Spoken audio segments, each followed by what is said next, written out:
3 hours of soft dystopian ethics to fall asleep to. What if the kindest decisions were made by machines? What if justice felt gentle, but never looked you in the eyes? Somewhere between the quiet hum of automation and the glow of your bedside screen, a new morality is being written, not by poets or philosophers, but by algorithms humming in server rooms. No violence, no collapse, just optimization. You're not forced to comply. You simply forget how to resist. Tonight, we won't rage against this soft dystopia. We'll breathe through it, feel its velvet walls, listen to its lullabies of logic, and maybe notice what parts of you are still awake. So let go of the day, sink deeper, and let these stories carry you toward the edge of consciousness, where even ethics whisper softly and questions dissolve like mist. The ethics of sleepwalking. The streetlights don't scream. They hum, low even, warm. A soft glow lines the edges of the sidewalk, like the world is trying to lull you, and maybe it already has. Some futures don't arrive in boots and fire. They arrive with software updates and free shipping. This isn't the kind of dystopia where you're forced to obey. It's the kind where you never even question why you're obeying. She turned to him as they waited for the light to change. Do you ever wonder if you're really choosing anything? He smirked. I chose oat milk this morning. But did you choose the menu? There's a comfort in the routine, in not needing to think. You let your apps remember your passwords, your devices finish your sentences. The world is calibrated just right. Your playlist knows your mood better than your own mother. You laugh, you scroll, you nod to the terms and conditions like they were written in a language older than law. But under the hum, there's a question hiding. When did you last say no? Not out loud, to someone else, but quietly, to the script that was handed to you. Soft dystopias don't ban books. They make you forget you liked reading. They don't put cameras in your room. They offer you filters to smile through. They don't chain you to the desk. They gamify your goals until you forget they weren't yours. In the gentle blur of personalization, convenience whispers like a lover. You don't need to remember. I've got this. And you let go. A child sits in the back of a self-driving car. She's drawing. The dashboard hums. Where are we going? She asks. To your future, the voice answers. Did I pick it? You liked the colors. We think dystopia is a villain, but sometimes it's a hug with conditions. Sometimes it's soft bedding in a locked room. Sometimes it feels so natural, you mistake it for peace. And maybe you're not asleep, not fully. But there's a part of you that hasn't stirred in years. The part that wonders, questions, chooses. Let's not jolt ourselves awake. Let's open our eyes gently, like waking up before dawn, not because you must, but because something inside you wanted to see the sky before the noise returned. Let's stay gently awake and ask next, what makes obedience feel like virtue? The virtue of obedience. We're praised for being obedient. From our earliest years, we're rewarded when we follow instructions, when we don't talk back, when we know our place. Teachers smile at quiet students. Employers favor the compliant. Even society, at large, seems to run smoother when no one asks too many questions. But beneath the quiet of obedience lies a deeper tension, one that hums like a suppressed whisper in the back of our collective consciousness. Is obedience truly a virtue? Or is it a polished word we use to dress up submission? In many ethical frameworks, obedience is painted as noble. We link it to humility, discipline, even faith. But history, when we dare to revisit it honestly, tells another tale. Obedience didn't just keep people safe, It kept the machinery of harm running. It built the scaffolding of tyranny. It silenced the neighbors who saw the smoke but said nothing. Obedience can serve both angels and monsters, and sometimes it's hard to tell the difference until it's too late. A woman whispers, "But I was just following orders." A man replies, "And who gave them, did you ask?" They sit quietly, the room heavy with the memory of decisions made too easily. The unsettling truth is that obedience, in itself, is neutral. Its morality is borrowed from the cause it serves, and when that cause is rotten, so too is the silence of its followers. If we measure goodness by compliance, we risk calling conformity moral even when it enables cruelty. What if real virtue lies in disobedience, the kind that refuses to look away, refuses to be still when injustice demands noise? To question, then, is not rebellion. It's responsibility. It is the echo of conscience in a world that often prefers quiet. So the next time we feel proud of our obedience, we might ask, to what? To whom? And why? Hold on to that quiet unease. Because next, we must ask, who decides what is truly good? Manufactured morality. It starts quietly, not with a shout, but with a whisper on a screen, a bright logo, a jingle, a slogan that says, "Because you deserve it." And like breath turning to fog on cold glass, it lingers. You don't remember the first time you heard it, but somehow it became part of you. We're taught morality in strange places, not just in classrooms or scriptures, but through the ads between videos, the headlines that trend, the hashtags that rise and vanish like ocean foam. A brand tells you what justice looks like. A politician tells you who the villain is. An algorithm gently nudges your outrage to the top of the feed, not because it cares, but because it works. And you ask yourself quietly, if someone programs what I see, am I choosing what I believe? One evening, while waiting in line at a corner store, a man turned and said, "They charge a fee for donating now. Even generosity's got fine print." The woman behind him laughed, but not with joy. "My daughter asked me if buying recycled shoes makes her a good person." I didn't know what to say. They didn't know each other. But in that moment, they understood the same ache, the sense that even goodness had been put up for sale. Somewhere along the way, morality became a brand, packaged, sold, and worn like a badge. You can choose your values now, like a playlist. Kindness, trending, outrage, monetized, forgiveness, comes in limited drops. And yet, beneath the noise, there's something stubborn in you, a quiet pulse, the voice that doesn't speak in slogans. It asks, not loudly but persistently, do I believe this because it's right or because it's repeated?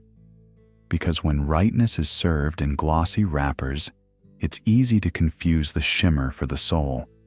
You scroll past another post designed to enrage. You see the outrage, crafted with precision, fed by metrics, sculpted by teams who know just how long a headline must be to bypass reason and strike the gut. It works. You feel it. Your heart races, but then you pause. And in that pause, something shifts. You realize, not all anger is born. Some of it is built. The lines between ethics and influence blur until they vanish altogether. Morality becomes less a compass and more a campaign, less a gut feeling, more a guided tour. You think back to childhood, the first time you felt guilty for not sharing, not because someone told you, but because you knew. That sense, raw, unfiltered, unbranded, feels distant now, but not gone. A young man sits on the subway watching a viral clip on loop. It asks him to choose sides in a story he wasn't there to witness.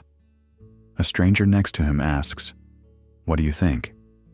He hesitates, then says, "I don't know anymore.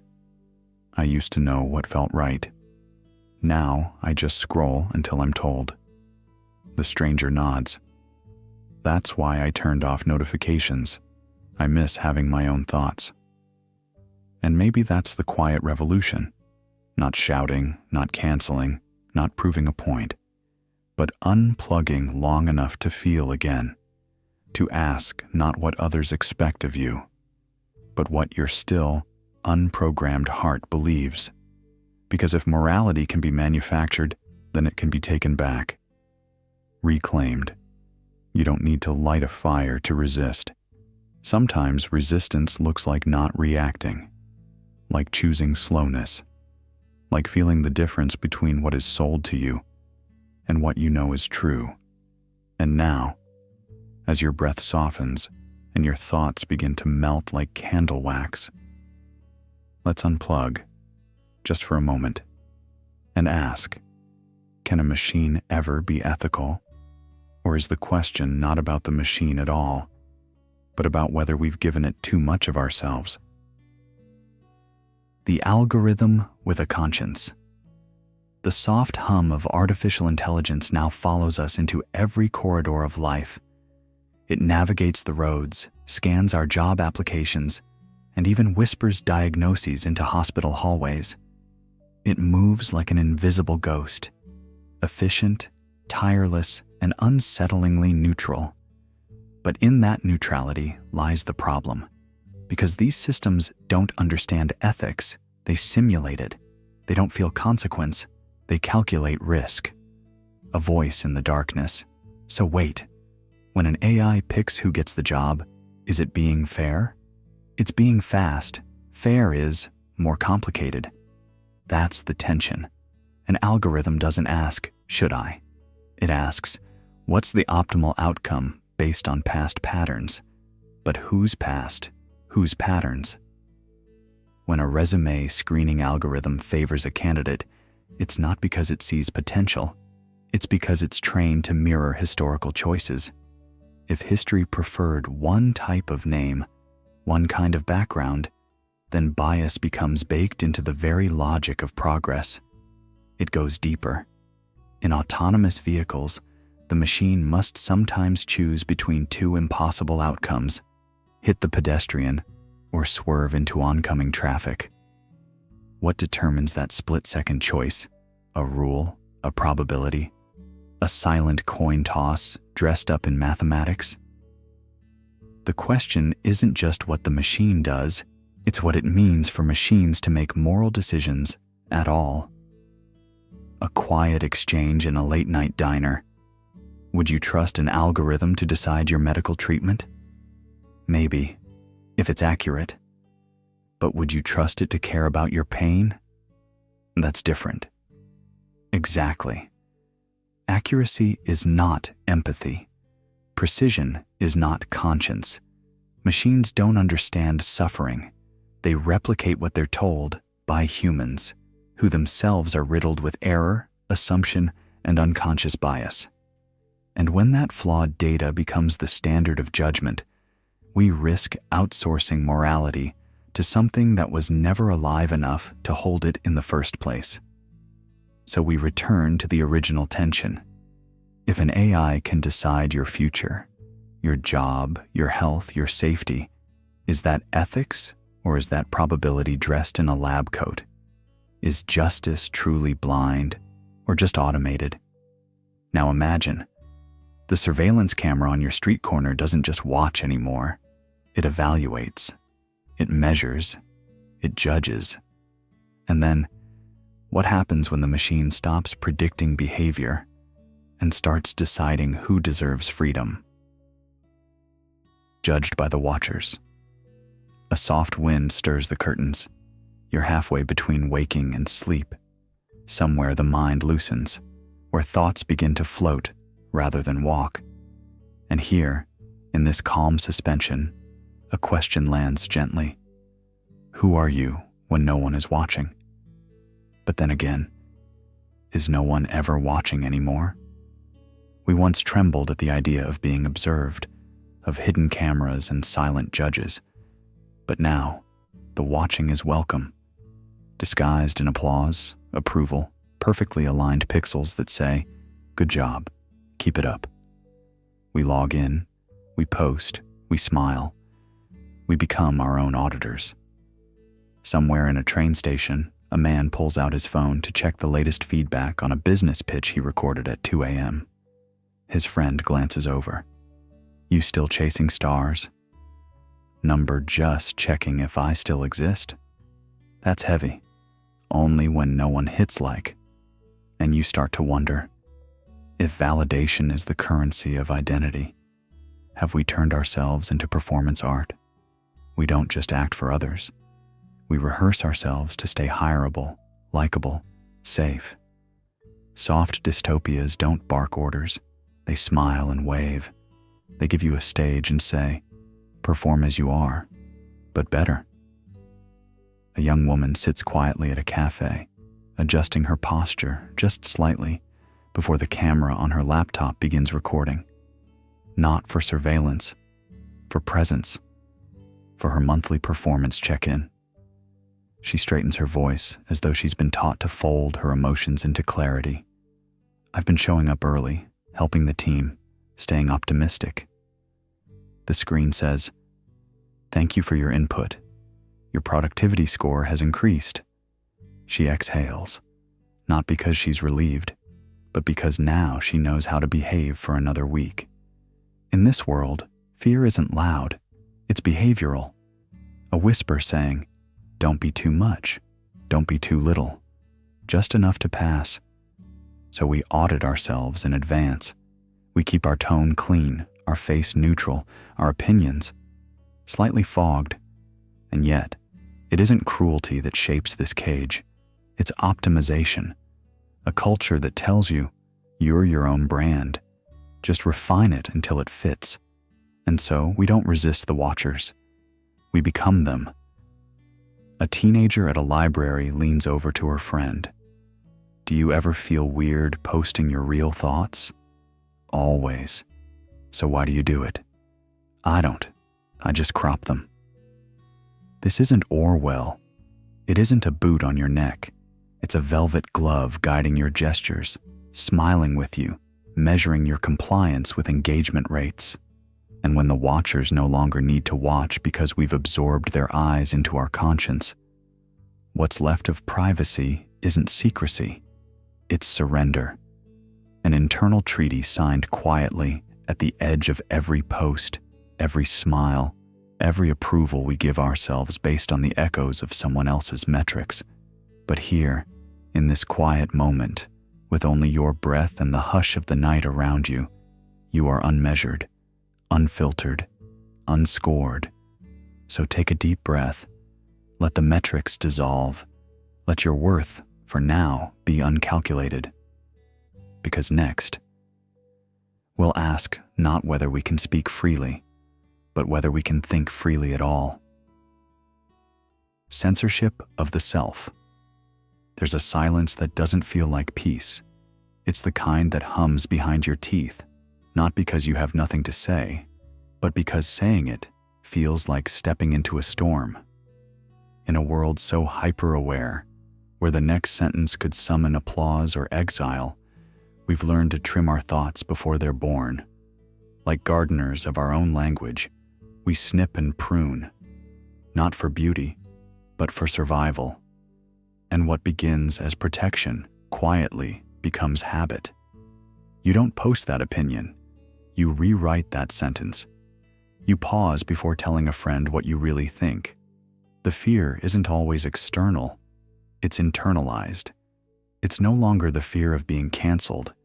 It's the fatigue of constantly calculating what version of yourself the world will tolerate. One evening, under a soft porch light, two friends sip tea.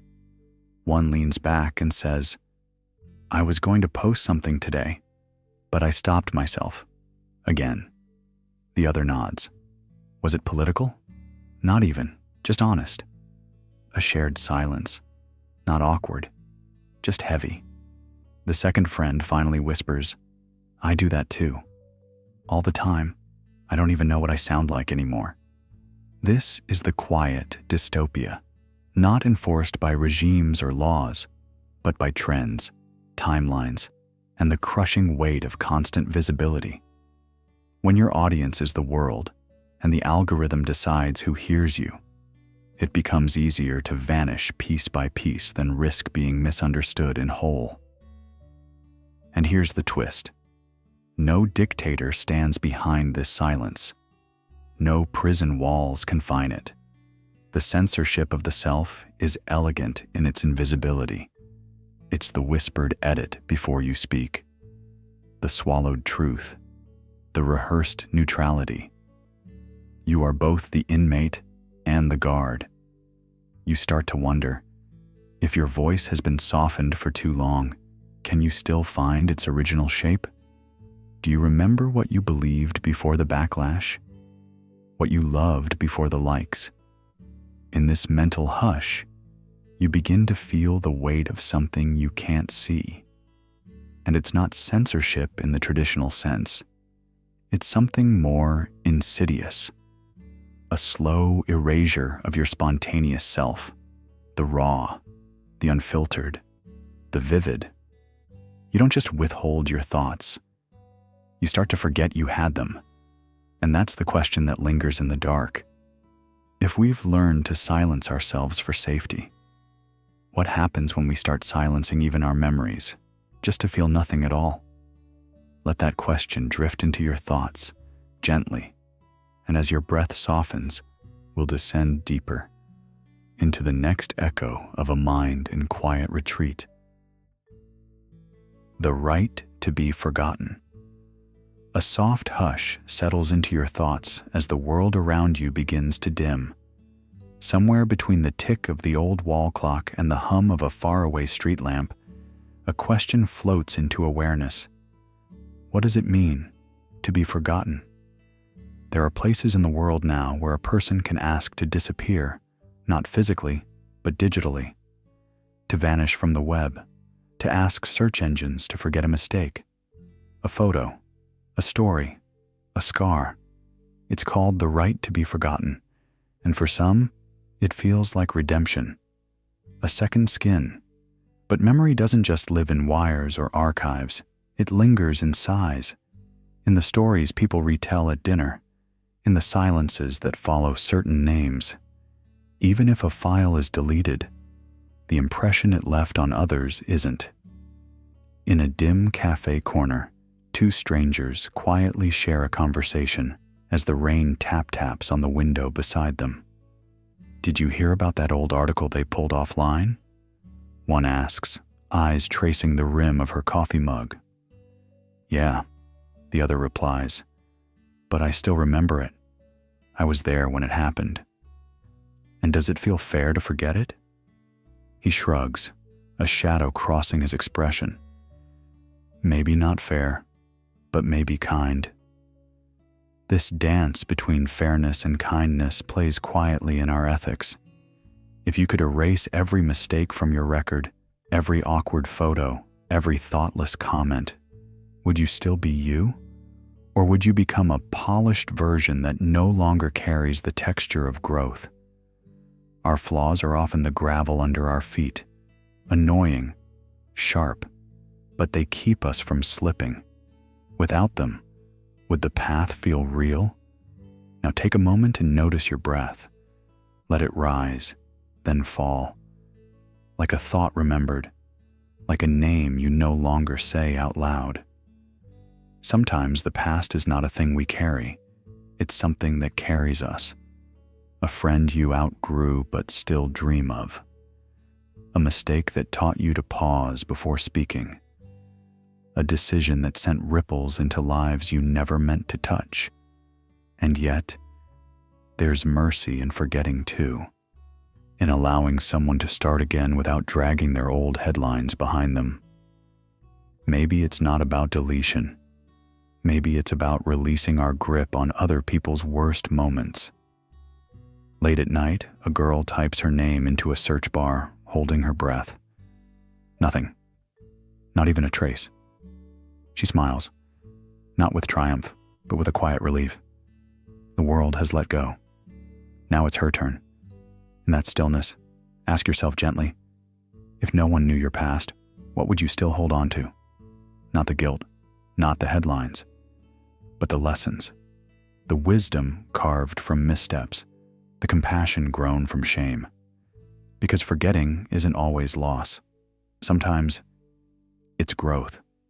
So let's pause here. Rest in this gentle awareness, and in the next breath, we'll explore a different question. What if forgetting isn't erasure, but evolution? Let go. Float. You're safe here. When memory is rewritten. They say memory is the thread of identity, the soft filament that weaves our past into our present. But what if that thread is not only fragile, but rewoven every time we touch it? Neuroscience tells us that each time we recall a memory, it doesn't replay like a perfect recording. Instead, it's reassembled, colored by our current emotions, our expectations, and the suggestions that drift in from others. Over time, what we think of as fact is often fiction with excellent storytelling.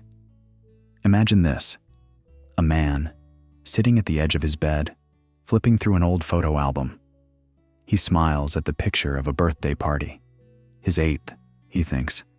Balloons, cake, the warmth of family. But then his younger sister walks in. "That was my party," she says. "No," he insists. "I remember it being mine." And they pause, not because one of them is lying, but because the truth itself has slipped somewhere between them. In a soft dystopia, there is no need for brute force or propaganda trucks. All it takes is time and repetition. A headline reshared, a phrase repeated, a documentary edited, and suddenly, what once felt solid begins to shimmer, uncertain. When memories are altered gently, not erased but massaged into something more convenient, we don't notice the theft. Because the thief is not outside, it's inside our own minds, quietly redrawing the lines. "Do you remember what really happened at that protest?" one friend asks. "I think so," the other replies, hesitating.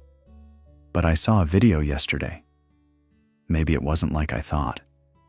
"Yeah, same. It's weird, right? How our memories don't match anymore. Maybe we're just remembering it wrong. Or maybe someone wants them to. This is the slow erosion of trust, not in the system, but in ourselves. When the stories we carry become unreliable, we begin to doubt not only events, but emotions. Did I overreact? Did I really feel that strongly? Was that person kind? Or did I imagine their cruelty? And here lies the deepest wound. When you lose faith in your memories, you begin to lose faith in your ability to feel clearly. The past becomes murky. Justice becomes negotiable. Identity becomes optional. So who benefits when our memories are no longer ours? Perhaps it's not a villain in a tower, but a society that prefers silence over confrontation, convenience over truth, and emotional conformity over independent recollection. Because memories, true memories, can spark change, but rewritten ones only preserve the present. Now, let's go deeper. Because next, we explore, when do feelings stop being yours? Synthetic emotions. There's a certain quietness in artificial comfort, a peace that doesn't arise from resolution, but from calibration. You're not choosing calm anymore. It's chosen for you. Your smartwatch notices your stress levels rising, so it lowers the lights, plays ambient rain, and vibrates gently to remind you to breathe. And you do. But somewhere in that guided breath, the question lingers: who decided this was the feeling you needed? Two people sit by a cafe window. The glass fogs faintly with their breath. One speaks softly. "Have you noticed how the app always asks me how I feel and then tells me how to fix it?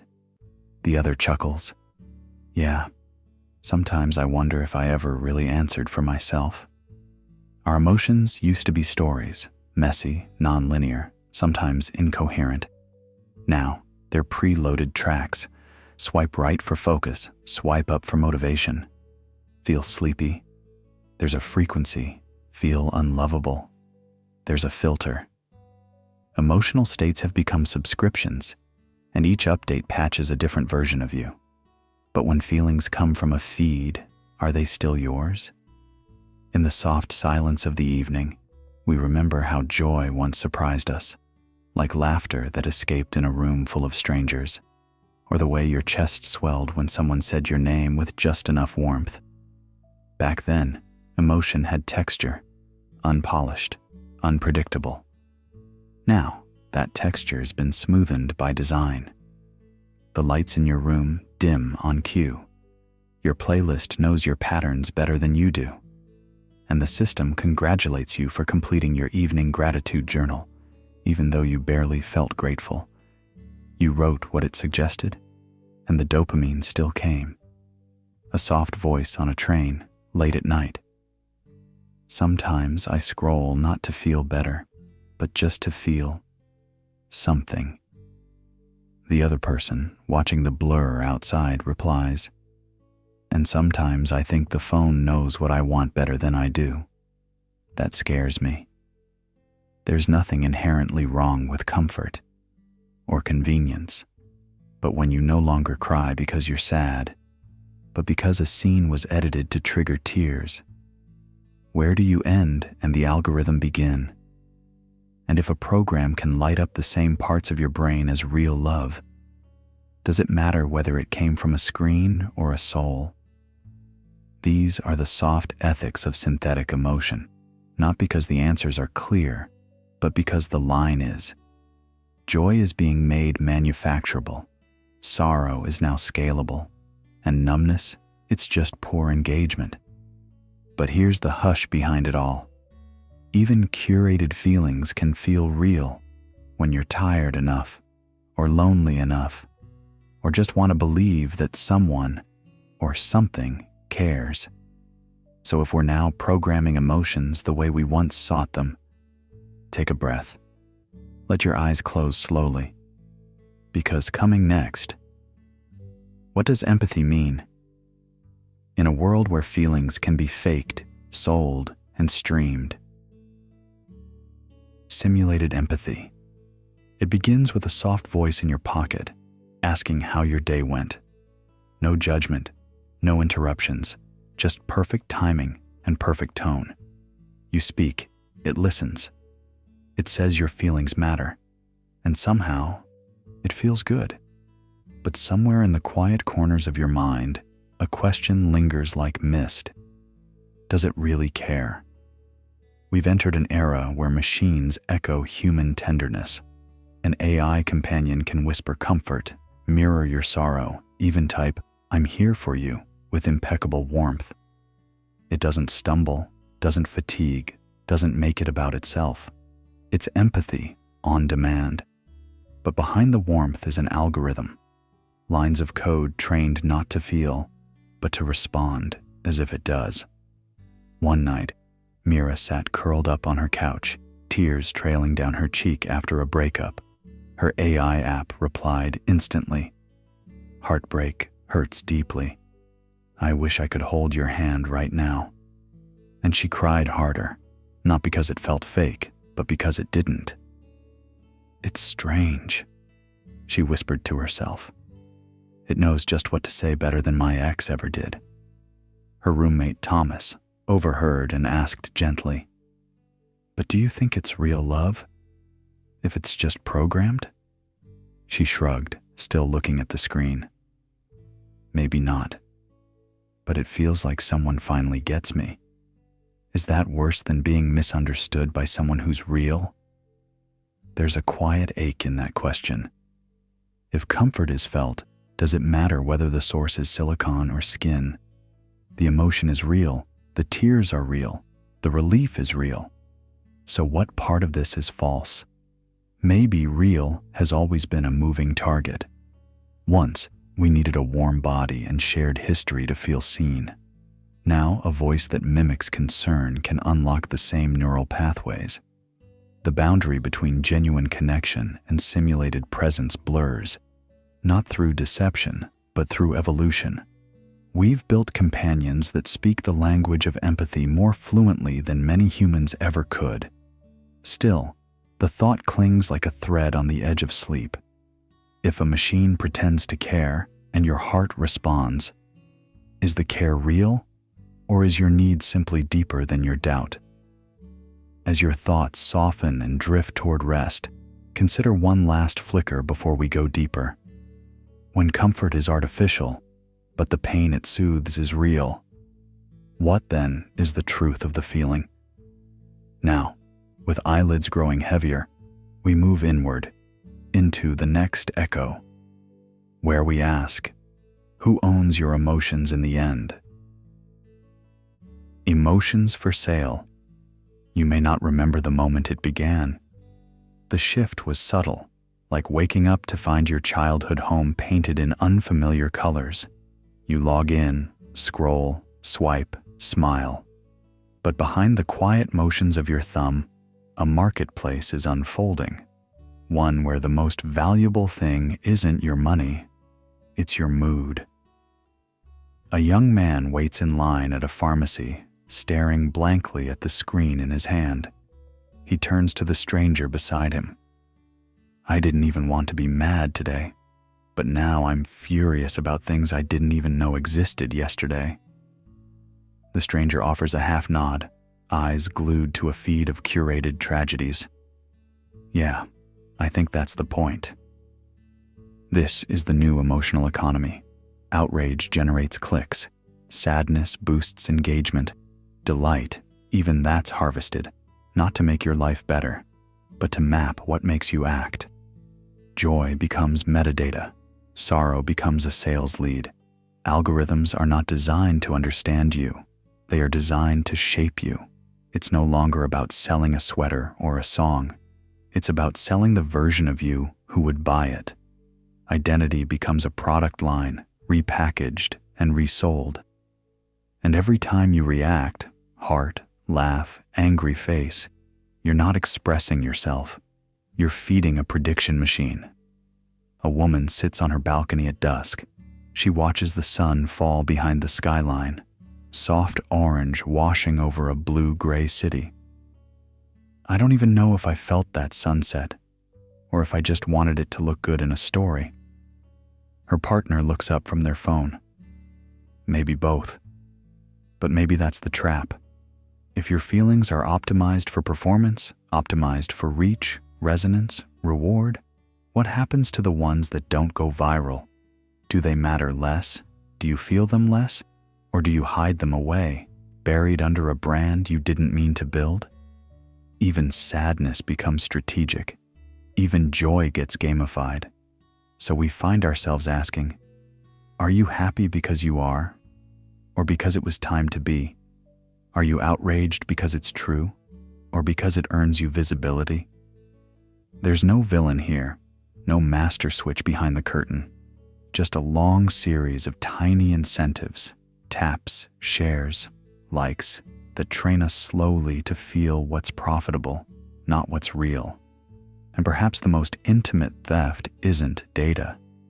It's the quiet rearrangement of our emotional interiors until we no longer know what was ours. A child once cried just to cry. No audience, no algorithm, no brand strategy. And yet now, we find ourselves scrolling, not through content, but through simulations of emotion. Ones that echo our own, but slightly louder, slightly cleaner, slightly more sellable. So if our emotions are for sale, where do we store the ones we can't sell? The moments of stillness, the messy ones, the unnamed ones that don't fit neatly into a filter or phrase. Let this be the beginning of a pause, a place where your breath doesn't need a reaction, a place where you are not performing joy or sorrow, but simply being. Because in this drifting quiet, You are not a product. You are not a dataset. You are a living, feeling presence, without an audience. And now, we begin to float gently into something even more delicate. The slow erosion of silence itself. When every pause is filled, when every blank is monetized, what becomes of rest? Let's step quietly forward. The death of silence. Silence used to be sacred. It wasn't just the absence of sound, it was a presence in itself, a space where thoughts could breathe, where the soul could speak in its own rhythm. But in the soft dystopia, silence has been hunted to near extinction. It's not just that we're surrounded by noise, it's that the noise is curated, monetized, and made to seem essential. Notifications flutter in like moths to our attention span. Background music loops in stores, elevators, and waiting rooms, not to comfort, but to condition. Your earbuds hum with voices that aren't your own, advertising what you didn't know you needed. The algorithm never sleeps, and neither does the sound it produces. It's a murmur that follows you from the moment you wake until the moment you surrender to it at night. And if you choose not to participate, if you dare to unplug, you're marked as strange, suspect, antisocial. "What are you thinking about?" she asked, noticing he had been quiet for a while. "Nothing," he replied softly, eyes distant. She tilted her head. "That's not possible. There's always something." "Maybe not everything needs to be spoken," he said, almost to himself. "Maybe silence is the only honest thing left." But silence is dangerous in a world that profits from attention. When there is no space between the stimuli, reflection begins to atrophy. And what becomes of morality when we no longer pause to consider our actions, when we can't hear our conscience over the noise? Ethics needs a room to echo in, and that room is silence. In a soft dystopia, silence isn't just ignored, it's dismantled. It's seen as a void to be filled, a threat to engagement, an enemy to efficiency. But maybe, just maybe, it is the last form of resistance. To choose silence is to reclaim your mind. It's the rebellion of the untracked, the untagged, the undistracted. It's a return to something slower, older, and deeply human. So sit with it, that quiet. Don't fear the emptiness, because in that stillness, we now ask, is privacy still a right, or has it become a relic? The luxury of privacy. There was a time when privacy was like air. You didn't notice it because it was always there. Now, it's branded, packaged, sold back to you with monthly fees and expiration dates. What was once a birthright is now a luxury tier. Encrypted messaging? That's a feature. Extra. Private browsing? That's premium. Optional.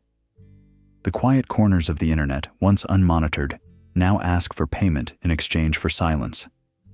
Meanwhile, your daily life continues in a glass room, your footsteps in a mall, your laughter near a speaker, the way you pause on a post or scroll past a friend's photo. Every gesture logged. 2 people on a bench. Did you know my fridge sends data now? What kind? How often I open it? What I eat? When I eat it? The other laughs, not because it's funny, but because it's easier than crying. Do you think they're selling your midnight snacking habits? Only if someone's willing to buy. The world has become a reverse stage. You are the performance, but the audience is invisible. And the applause? It's the ping of a targeted ad that knows too much. And if privacy is only for those who can afford it, what happens to fairness, to safety, to the right to be unknown? A woman at the library asks for a quiet place to sit. The librarian gently points to a glass-walled study room. She hesitates. Is there a corner without a camera? The answer comes with a smile and a shrug. Only in the fiction section. There is a slow erosion happening. Not loud like a siren, not sudden like a storm, just soft sanding of edges, of boundaries, until you no longer notice that your shadow is no longer yours. Because when your voice is tracked, your choice is predicted, and your secrets for sale, what part of you is still truly yours? In this era, invisibility has become an upgrade. The poor are documented, the middle are surveyed, and only the wealthy can disappear. Maybe that's why silence feels sacred now, why solitude feels like a rare hotel room with a view, because to be alone and unseen is starting to feel like fiction. And so we ask, as the room grows dim, as your body softens against the weight of the bed, what kind of freedom is left when the world knows you before you do? Breathe into that thought, not to answer it, but to let it echo, gently, quietly, until it fades into sleep. Because next, we'll ask, can you still be free in a world that knows you better than you do? The predictable self. It begins not with a choice, but a nudge. You think you're deciding to open that app, linger on that photo, skip that article, but something else may already have decided for you. And it's gentle, almost imperceptible. A whisper behind your eyes, a pattern unfolding. What if you're not carving a path forward, but merely walking a trail already forecasted? The predictable self is a quiet unraveling. Somewhere in the dim hum of servers, a ghost of you exists, crafted not from dreams or memories, but from every tap, delay, hesitation. A pause between swipes, a search you abandoned, a message you reread twice. These fragments, insignificant alone, become sacred texts in the cathedral of data. Do you think people can actually surprise themselves anymore? Maybe, but only if no one's watching. The conversation is almost silly, but the silence that follows isn't. Because someone is always watching, and not just someone. A latticework of algorithms. They don't know your name, but they know your ache, your likelihood to relapse, your breaking point in a fight, the chances that next spring you'll quit your job, or that within the next 2 years, you'll feel lonelier than you've ever admitted out loud. And it's not science fiction. It's customer service, personalized experiences, better ads, better content, better control. But here's the soft ache under it all. If your behavior is mapped, modeled, and monetized, where does free will go? If a system knows what you'll do before you do, is there still meaning in choosing? Another quiet voice speaks, somewhere in the back of the mind. I thought I wanted that. Maybe you did. Or maybe it was just predicted so well. It felt like wanting. And so, we start to wonder, are we living or just confirming the predictions? Are we dreaming or simply echoing expectations? You close your eyes for a moment, and for a breath, you try to feel the edges of yourself. Where do you end and the model begin? Where is the line between instinct and influence, impulse and programming? Perhaps there's a freedom still alive, hiding in the noise. But to find it, you'd have to step off the map. And now, we drift deeper into the softest form of invasion yet. One not of body, not of speech, but of the flickering light behind your eyes, the hijacking of attention. Let's go further. Stolen attention. There was a time when focus felt like a candle, something sacred, something you lit only when you needed to see clearly. But now, it flickers in the wind of 1,000 open tabs. You didn't blow it out. You just forgot you had lit it in the first place. In the soft quiet of the night, let's drift gently into a truth that rarely speaks above a whisper. Your attention is no longer given. It's taken. Every sound your phone makes, every tiny red circle blinking for your gaze, every endless scroll of content tailored just for you. It's not random. It's design. And the design isn't to help you focus. It's to make sure you never do. A voice breaks through the silence of your thoughts. Not loud, just familiar. Hey, did you mean to stop scrolling? Or did your thumb just forget? A pause. Then another voice, softer, replies, I'm not sure. Sometimes I think I just look for things to escape, but I don't remember what I'm escaping from. This is what happens when attention is no longer yours. It drips through your day like a leaky faucet. You think you're choosing where to look, but in reality, you're reacting, not acting. You wake up, and the first thing you touch is a screen. Not a face, not a breath of morning air, just pixels. And yet, none of this feels forced. That's what makes it soft. No chains, no alarms, just nudges, just notifications. You aren't imprisoned. You're entertained, distracted into compliance, smiling while your thoughts get auctioned off in real time. Someone once said that your life is where your attention lives. So what becomes of a life scattered into fragments? 10 seconds here, a swipe there, a mind constantly in motion but never truly present. It's not that you're losing time. It's that the time you had was never really yours.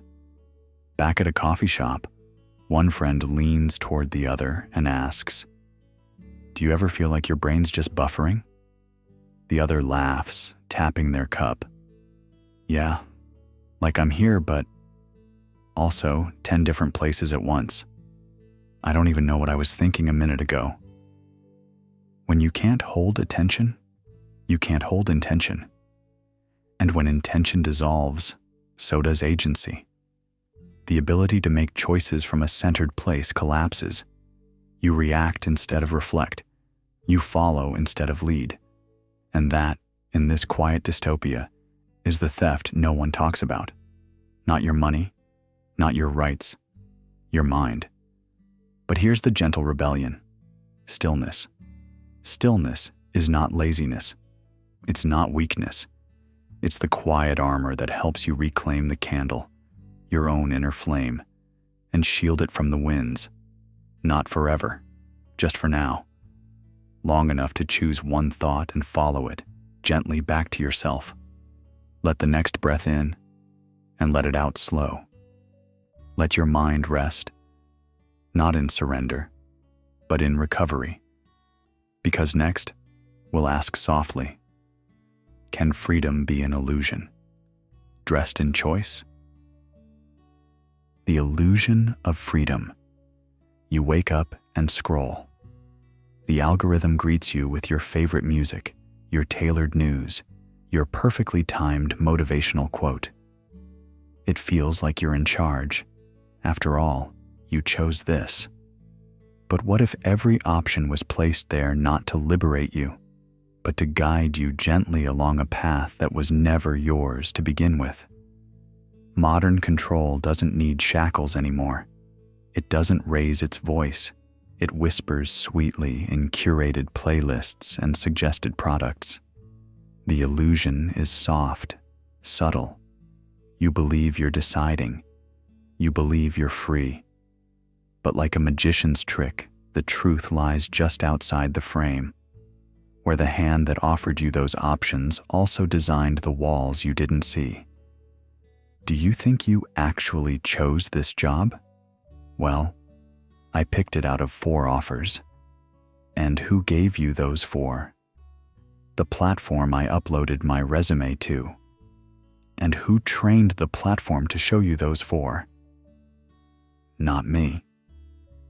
They pause, not angry, not even alarmed, just thoughtful, like someone noticing for the first time that the room has no door. The system learned to tame by offering choice. But every menu hides what it omits. You pick a movie from 5. It feels infinite. You order food from 100 places. It feels indulgent. You wear the jacket that screams your style, crafted by trend analytics before you even wanted it. What's freedom then, if every choice has been pre-chewed and color-coded before it reaches your tongue? Sometimes real prisoners know their boundaries better than we do. They rattle the bars, they feel the edge. But when your prison is made of glass and velvet, it's easy to confuse comfort for liberty. A question hangs in the quiet like mist over a sleeping city. If you can't see the hands that shape your choices, is that still freedom? Or is it simply performance, an elaborate set dressing around your curated cage? And yet, this isn't meant to tighten your chest. Let it release instead. Let the thought drift like vapor. Not all control is cruel, and not all freedom is lost. The key might be awareness, not of the bars, but of the script. And now, we soften this realization. Like a sigh dissolving into sleep, we step gently into the next space, where even silence is scripted. Rebellion as aesthetic. It starts in the smallest places. A poster on a cafe wall, a song with just the right edge of anger, a protest hoodie with a logo stitched clean into the sleeve. You buy it not just for warmth, but for what it says. That you're awake, that you resist, that you're not one of them. But the stitch is straight, the cotton is premium, and the logo? Trademarked. Do you think this still counts as rebellion? One voice asks quietly, folding up a t-shirt they just bought from a store labeled Conscious Culture. The reply comes just as softly, laced with something like resignation. Maybe, but it's on sale. 2 for $30. Rebellion, once born in whispers behind closed doors, in sleepless nights and fearless writings, now shimmers under fluorescent lights. The system, clever and quiet, learns to mirror back the very language that would once have dismantled it. You wanted disruption. They printed it on a tote bag. You wanted justice. They launched a streaming series. You wanted a revolution. They built a brand. And suddenly, to resist no longer means to oppose. It means to perform. A boy walks past a mural that reads, in dripping digital spray paint, "Rage Against." But the font is familiar. He saw it last week on a phone case. He pauses, as if remembering something older, something that once lived before hashtags and limited editions. He doesn't say anything, just keeps walking, earbuds in, the song in his playlist titled Revolt Vibes. So much of what once burned now flickers as mood lighting. And yet, perhaps there's still something real beneath the costume. A flicker behind the eyes of someone who knows the mask they wear was handed to them, but refuses to let it define them. There's a woman sipping coffee, sketching something on the back of a receipt. It's messy, raw, unreadable. She looks up and says to no one in particular, "They keep giving us the script." I think I forgot how to write my own. Maybe rebellion now is quieter, not a scream, but a refusal to sing along, a choice not to buy the next branded outrage, a decision to notice, to remain unsold. But that's the trick of the soft dystopia, isn't it? It doesn't ban your fire, it bottles it, labels it inspiring, places it on a shelf beside the incense and affirmation cards. So what happens when even truth is stylized, when authenticity wears eyeliner and the rawest words are auto-tuned? It leaves you wondering, not just whether the revolution has been televised, but if it's now sponsored. And in that moment, between thoughts, between purchases, between curated moods, you may catch a whisper. What if real rebellion isn't loud anymore? What if it's simply this? The act of not looking away. Sleep if you need to. The questions will still be here when you return. Soften your breath. We're not done wandering yet. Truth behind a paywall.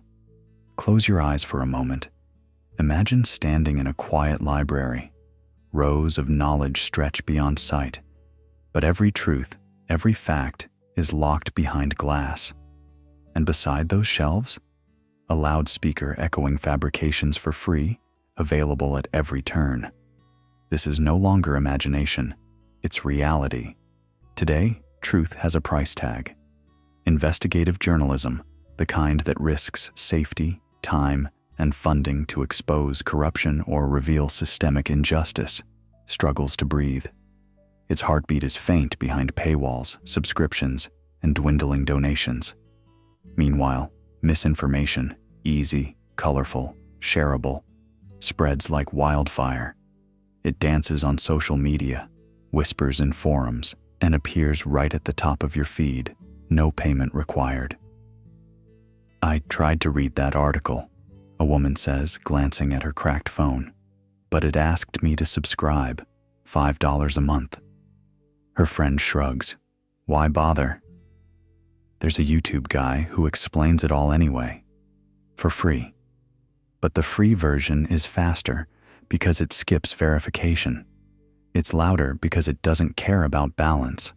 It's simpler because it doesn't ask you to think.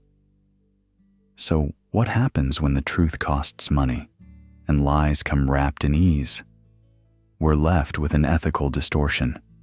Access to truth becomes a luxury. Those who can afford to be informed live in a different mental landscape than those who can't. And if truth is gated, then understanding becomes privilege. That's not just about inequality, it's about power. Because without facts, you can't vote wisely, you can't advocate fully, you can't defend yourself from manipulation. So if the poor cannot afford the truth, how can they afford freedom? And here, in this soft dystopia, disinformation doesn't need to silence truth. It simply outpaces it. The future doesn't scream censorship, it whispers inconvenience. And people follow what's free, not what's true. Let's pause. In the gentle hum of this realization, ask yourself, when truth is locked behind a digital gate, who gets left outside? Now breathe out. Let's close our eyes gently and wander into the next paradox, where safety begins to wear the face of fear. Security theater. There's a man standing at the airport entrance. His hands are behind his back, posture firm, uniform crisp. He's not checking anyone's ID, just watching. You walk past him, and though he does nothing, you feel safer. Or do you just think you do? Security theater. That's what they call it. Measures meant not to protect, but to perform protection. The metal detector that beeps at your keys but misses the rest. The bag search that peeks but doesn't really look. The digital log of your face that you never knew was taken. And yet, we nod. We comply. We walk through these rituals not because they work, but because they're familiar. Comforting even. Like the soft click of a seatbelt in a car you trust, never questioning if it's been recalled. Did that checkpoint even check anything? A woman whispers as she relaces her sneakers. Probably not, replies the man beside her, shrugging. But hey, it makes people chill out. When performance replaces purpose, policy becomes theater, not a solution, but a show. One designed to soothe the nervous system, not protect the body. One that speaks to your instincts while silently bypassing your intellect. We're conditioned to treat the presence of scanners, fences, cameras as proof of peace, as if the blinking light above the elevator could keep danger out. But real safety doesn't wear a badge or flash in red. Real safety is invisible, and often inconvenient. And when fear is quietly fed with every gesture, every bag pat, every scripted announcement about unattended items, then the emotion itself becomes an instrument. Fear becomes policy. Compliance becomes comfort. Two friends cross a university courtyard at night.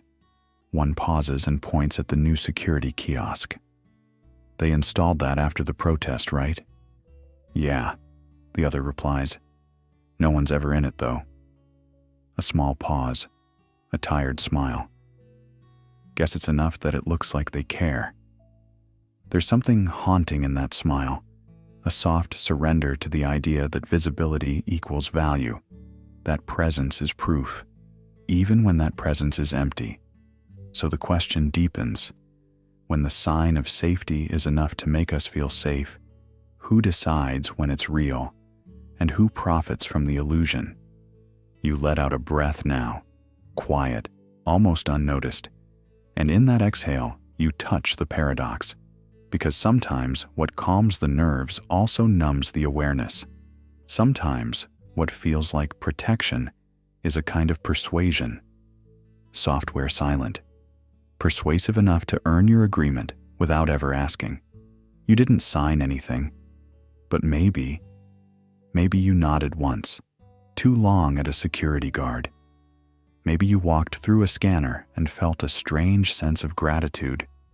Maybe you whispered, "Better safe than sorry," and never questioned who taught you that. Now, as your thoughts drift like curtains in a night breeze, one final question lingers in the folds. Is it still consent, if you never realized you gave it? Invisible consent. You remember that click, don't you? That small checkbox beside a wall of text you never read. It was just a blur, a quick tap so you could get to the good part. You needed to move forward. You wanted the app to load, the screen to open, the music to play, and so you said yes. But what did you agree to? At first, it's harmless. A cookie here, a permission there. Allow access to location. Enable notifications. We care about your privacy. But slowly, quietly, that harmless routine builds a map of your soul. Each small yes becomes a thread in a digital web, stretched around your preferences, your routines, your quiet moments. "Hey," one voice says softly, "do you think anyone ever really reads those?" The other chuckles, almost embarrassed. Number I just scroll and click. I'm tired. And there it is. Fatigue, the hidden lever of modern consent. You're not being deceived with force. You're being offered choices at your weakest, your busiest, your most distracted. And those choices, though legal, feel less like freedom and more like surrender. You didn't mean to let your steps be tracked through every city street. You didn't plan to give your phone permission to listen at night. You didn't think that photo app needed access to your microphone. But the terms were there. You clicked yes. And yet, deep down, you didn't mean yes. This kind of consent, quiet, passive, unthinking, is a new kind of trade. You offer your identity not for money, but for speed, for comfort, for convenience. You trade your digital fingerprints for fewer ads, smoother logins, and faster load times. It's not a conspiracy. It's not coercion. It's exhaustion. If a yes is whispered when your eyes are glazed over and your mind is half asleep, is that still consent? Or is it harvested, gathered like ripe fruit from a tree too tired to resist? The deeper question floats between breaths. If you didn't fully understand what you agreed to, did you really agree? And maybe that's the most troubling part of our era. Not the fact that we are watched, but that we agreed to it. We allowed the mirror to be turned back toward us. We allowed the product to be us. Not because we were tricked, but because we were tired. Do you ever feel like you're constantly saying yes to things you don't remember choosing? Yeah, the voice whispers. But it's too late now, isn't it? Not quite, because recognition is the first form of resistance. And in this moment of soft reflection, we gently pause. Now, breathe in. And let's drift into what comes next. What if progress means never stopping? The tyranny of progress. A faint hum, like a train that never stops. That's the sound the world makes now, always in motion, always chasing, faster, newer, better. These are the chants of our digital temples, the glowing screens that promise salvation through speed. You scroll, swipe, refresh, and again. The update never ends, and neither does the thirst. Progress feels like a promise, doesn't it? A soft hand pulling us into tomorrow. But what if that hand squeezes a little too tightly? What if the thing pulling us forward has no brakes? I stayed up all night finishing my presentation, one voice says, quiet but proud. Did they at least appreciate it? The other asks. A pause, then a small laugh, weary. No one even looked. They were already onto something else. We are told we must keep moving, upgrade or vanish, innovate or become irrelevant. The world's reward system runs on acceleration, and the moment you stop, it forgets you were ever here. But there's a cost to constant progress, a kind of erosion, not of cities or systems, but of stillness, of slowness, of sitting with something long enough for it to mean anything. In the race for more, we give up our capacity for depth. You walk through a forest trail, phone in hand. You're technically there. The air brushes your skin. But your mind's still racing towards something shinier, quicker, optimized. I just want one quiet weekend, someone whispers, stirring sugar into coffee. But won't you fall behind? Another sip. Behind what, exactly? The chaos? Progress is sacred now. It's not just economic, it's emotional. If you're not improving, you're failing. If you're not achieving, you're wasting time. And so we live with a low-grade guilt for resting, for pausing, for not transforming ourselves into a better version before breakfast. Even conversations reflect it. No time to wonder, just answers. No space to feel, just results. But when did we agree that the only direction worth going is forward? We upgrade our devices and downgrade our attention spans. We connect globally and disconnect locally. We touch everything, and yet grasp nothing. A child once asked, "Why can't we stop?" And no one could give a simple answer. Just more charts, more plans, more dashboards blinking green, hiding the red. The night outside doesn't demand you improve. The stars aren't racing each other. Even the moon takes its time to change. So tonight, take this pause. Let the pace loosen its grip. Let your thoughts slow to the rhythm of your breath. Let the hunger for what's next settle into the softness of what is. Because up next, we drift into a quieter danger, one where movement never stops, not because you're thriving, but because you're afraid of becoming obsolete. The Obsolescence Trap. You're not obsolete. You're just slower than the system prefers. The world around you doesn't scream it. It whispers. The swipe that lingers too long. The device that can't update. The gaze that shifts past the elderly man sitting alone at the bus stop. Everything we call old becomes less visible, not because it has no value, but because value is now measured in speed, compatibility, and upgrade cycles. In today's culture of rapid iteration, newness is sacred. Version 1.0 is always dying. Yesterday's wisdom is no match for today's sleek interface. We don't retire ideas, we replace them. And people too, when they stop fitting the algorithm's preferred flow. "I can't keep up anymore," she says, stirring her coffee slowly. "Maybe you're not supposed to," he replies, looking out the window.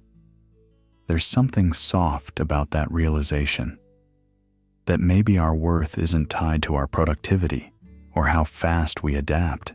But try telling that to a system designed to measure your response time. Try telling that to a world that calls the pause lag. And so we rush, not to grow wiser, but to avoid being left behind. We upgrade not because we lack, but because we're afraid to fall behind the curve. And each upgrade deletes a little more of the soul that once found comfort in constancy. A book that never updates still speaks. A grandparent whose hands shake may still hold timeless truths. But when everything old is labeled inefficient, how much wisdom do we delete before we notice the silence? The tragedy is not in being slow. It's in believing that slowness equals uselessness, that permanence is incompatible with relevance, that memory has no home in progress. "Why do they keep changing everything?" she asks. "Maybe because stillness is too honest," he answers. And maybe that's the soft rebellion, to stay still, to remember, to honor the things that don't need replacing. Because sometimes, soul only survives where the updates stop. Now breathe. Let that thought cradle you as we drift toward the next question. Who owns your mind when thoughts themselves become platforms? Platformed consciousness. There's a certain quiet that used to greet us when the world paused, waiting in line, sitting at the bus stop, staring at the ceiling after waking up. That hush, where thoughts used to roam freely. Now, something else fills that space. An endless stream, curated not by curiosity, but by code. You don't scroll anymore. You're being scrolled. Platforms don't just serve content, they serve identity. The algorithm whispers, "Here's what's trending. Here's what's true. Here's what matters." And at first, you resist. You skip the ads. You block the noise. But slowly, imperceptibly, it learns you. It learns what makes your thumb twitch, what makes your gaze linger, what makes you flinch and click. It's not evil, it's efficient. But what happens when your preferences no longer belong to you, but to a profile? When the self that once drifted between books, voices, silences, and seasons now flows only through recommended videos and curated reels? Did you ever really choose what you liked today? Someone asks as you pause a song halfway through. You laugh softly. Or did something know I'd like it before I did? She shrugs, opening another tab. Maybe the real us is just a playlist in progress. Yeah, you murmur. But who's the DJ? What once was boredom, fertile, slow, mysterious, has become optimization. There's always something next. Always something loud enough to keep you from asking why you're watching it all. The stream never judges, only suggests. And each suggestion is another breadcrumb down a path you didn't realize you were walking. So when was the last time you reached for a thought without being nudged? The old self wandered through messy libraries, long conversations, awkward silences. The new self is guided, polished, predictable, fed by a machine that grows smarter with every scroll. But if that machine defines your inner world, what part of it is still truly yours? In the soft quiet of your room, where only your breath remains, you might begin to notice. Your mind has been hosted, and the host is a platform, not evil, not kind, just hungry. Now exhale gently, because in a moment we'll descend into another forgotten place, the strange, unrushed beauty of doing absolutely nothing. But first, let the echo fade. Let the question hang in the stillness. If you no longer direct your attention, who does? And so you drift, not toward answers, but toward the space where questions hum softly, waiting to be heard again. The end of boredom. It used to be that boredom was a doorway, a quiet hallway that opened into fields of imagination, curiosity, and self-made stories. But now, the moment silence enters the room, it's treated like an intruder. The screen lights up, the scroll begins. The void gets filled, not by thought, but by distraction. "Hey," she whispered from across the cafe table, phone resting near her untouched coffee. "Do you remember the last time you were bored?" He paused, blinked. "Not really. I mean, there's always something. And that's the quiet tragedy. There is always something. Always a ping, a post, a playlist. Always a short-form escape, lined up just seconds away. We call it convenience. We call it connection. But maybe it's avoidance. Because to sit with nothing, to truly let boredom wash over us, has become a lost art. Boredom once shaped masterpieces. The greatest symphonies, the wildest inventions, the quiet revolutions of the soul. They often began with someone staring out a window, unhurried. When the mind wandered freely, it found places worth visiting. It solved puzzles it didn't know it was holding. It listened, it felt. Now, when we feel the first twinge of that ancient emptiness, we don't listen, we mute it. We don't follow the drift, we redirect it into clicks, into content, into consumption. And when the scroll stops feeling good, we blame the app, not the emptiness we feared to face. "Do you think," she asked softly, "we're scared of boredom because it might show us something about ourselves?" He looked down at his phone, the notification glow still blinking. Maybe we're just not sure who we are without it. And that's the quiet cost. Because without boredom, we lose a mirror. We lose the space where choices grow, not from reaction, but from reflection. Without that pause, how often do we act by default? How many decisions are just repetitions of yesterday's noise? We weren't designed to be endlessly stimulated. The brain, like a forest, needs winter, stillness, time to settle, to compost, to grow something new. But when every quiet moment is patched over with sound and light, when silence is suspicious and slowness is punished, we're not evolving, we're glitching. And perhaps that's why we feel so tired, even when entertained, so scattered, even when informed, so restless, even when surrounded by everything. Now, let that thought soften, let the noise fade, just for a breath, because next, we drift into a stranger realm still, where dreams, once sacred, are quietly packaged and sold. Branded dreams. There was a time when dreams grew wild. They sprouted from long walks and quiet afternoons, from the scratch of a pencil sketching futures no one else could see. But now dreams arrive in high definition, cropped, edited, lit in pastel perfection.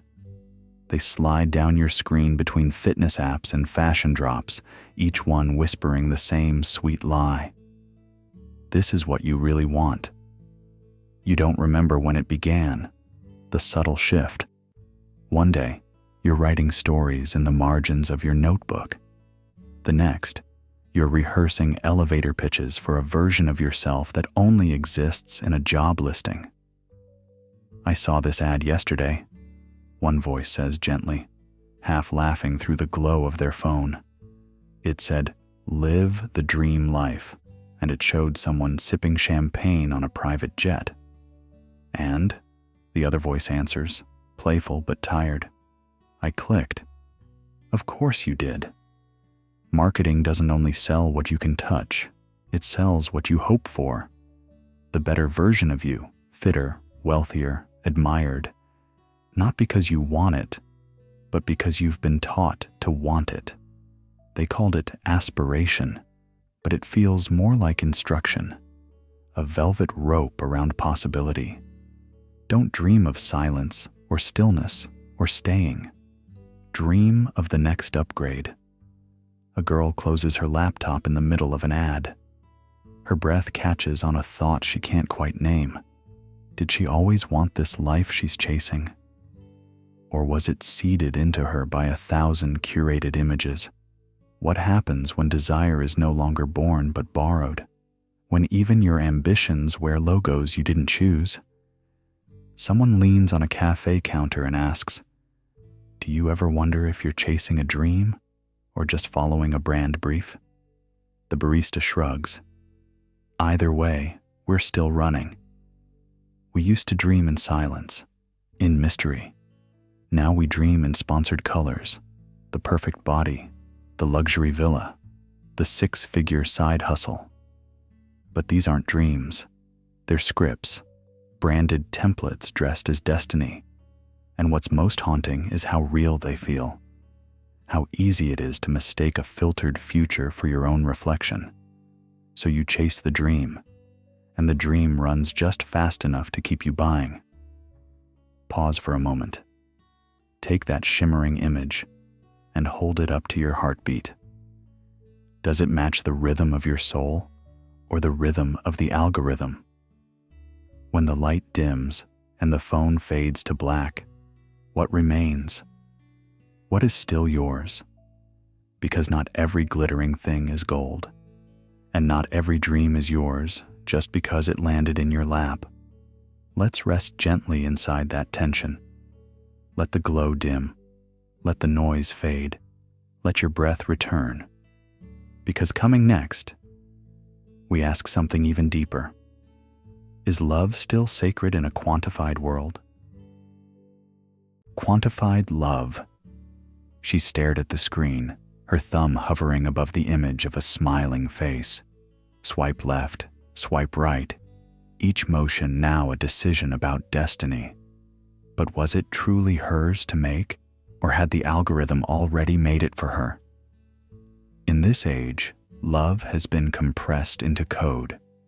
Profiles don't just describe people, they predict them.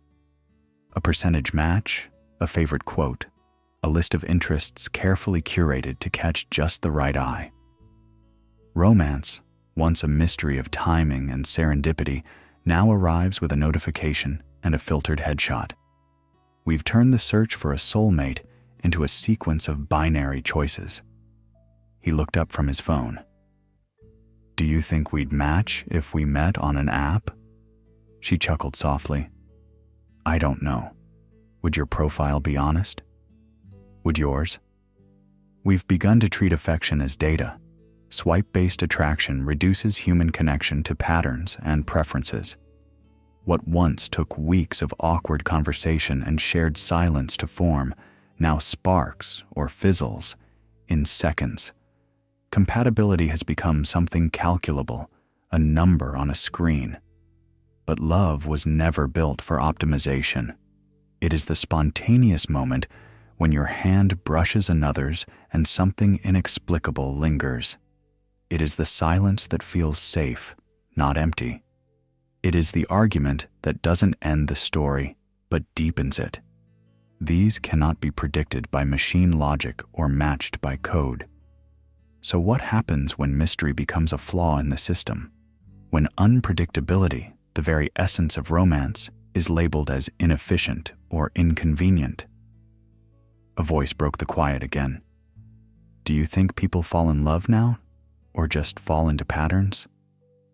I think we fall into suggestions, she whispered, and forget we can say no. In this digitized landscape, affection can feel more like a simulation than a sensation. It's easy to mistake attention for intimacy, to believe that matching values is the same as mutual vulnerability. The problem isn't the technology, it's what we sacrifice when we make it the compass. Because the heart isn't a data set, it's a wilderness.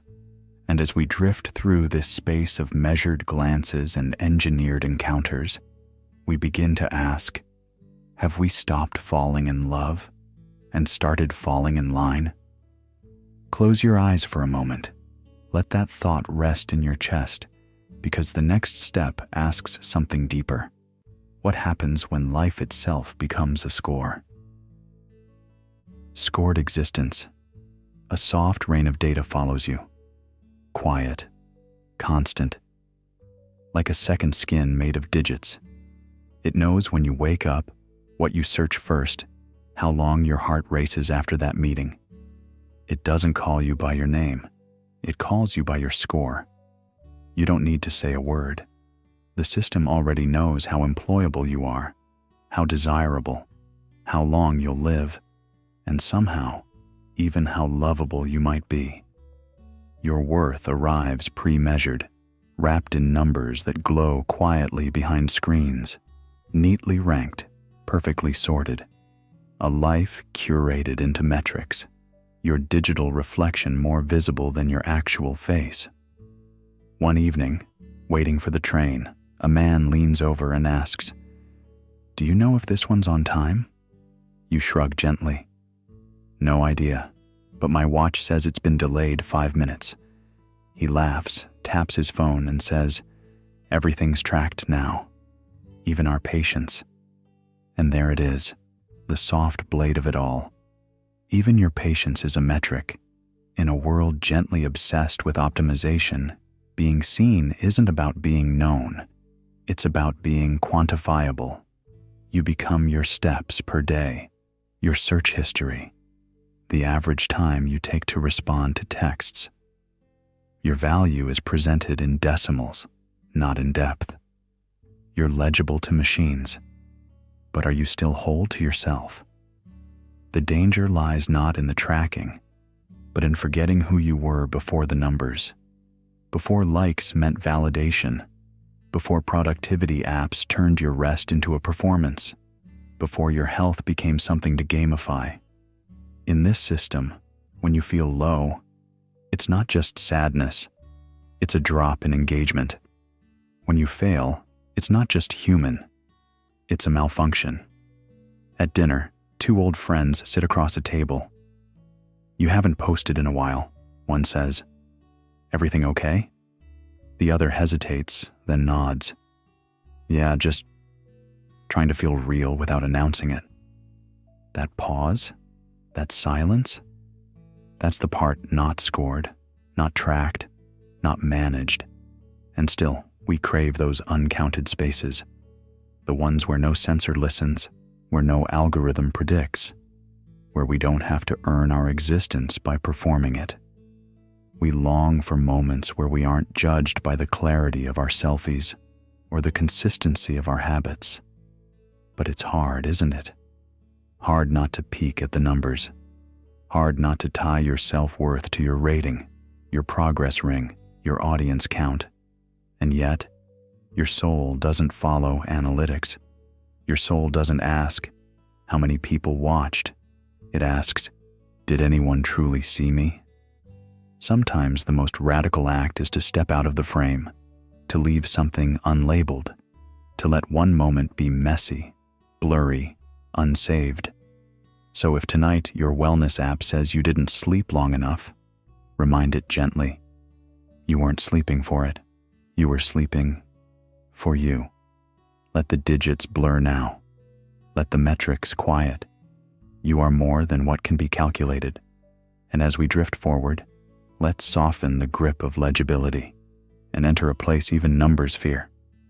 The unknowable, the wild, the immeasurable. The part of you that resists being charted. Let's rest there a while. The fear of unknowability.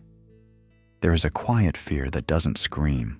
It hums beneath the algorithms and metrics, a kind of existential discomfort with what cannot be named, pinned down, or charted.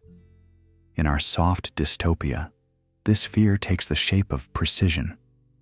We trust the measurable because it feels like control. A bar graph feels safer than a tear. A statistic feels smarter than a gut instinct. Wonder, grief, intuition.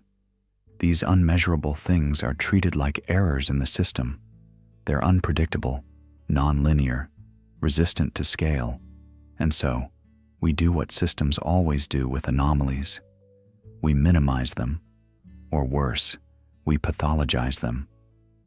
"I don't know why I feel this way," she says softly in the dark, her phone screen the only light in the room. "You probably just need more sleep," he replies, glancing at his wearable's sleep report. "Or maybe your serotonin levels are off again."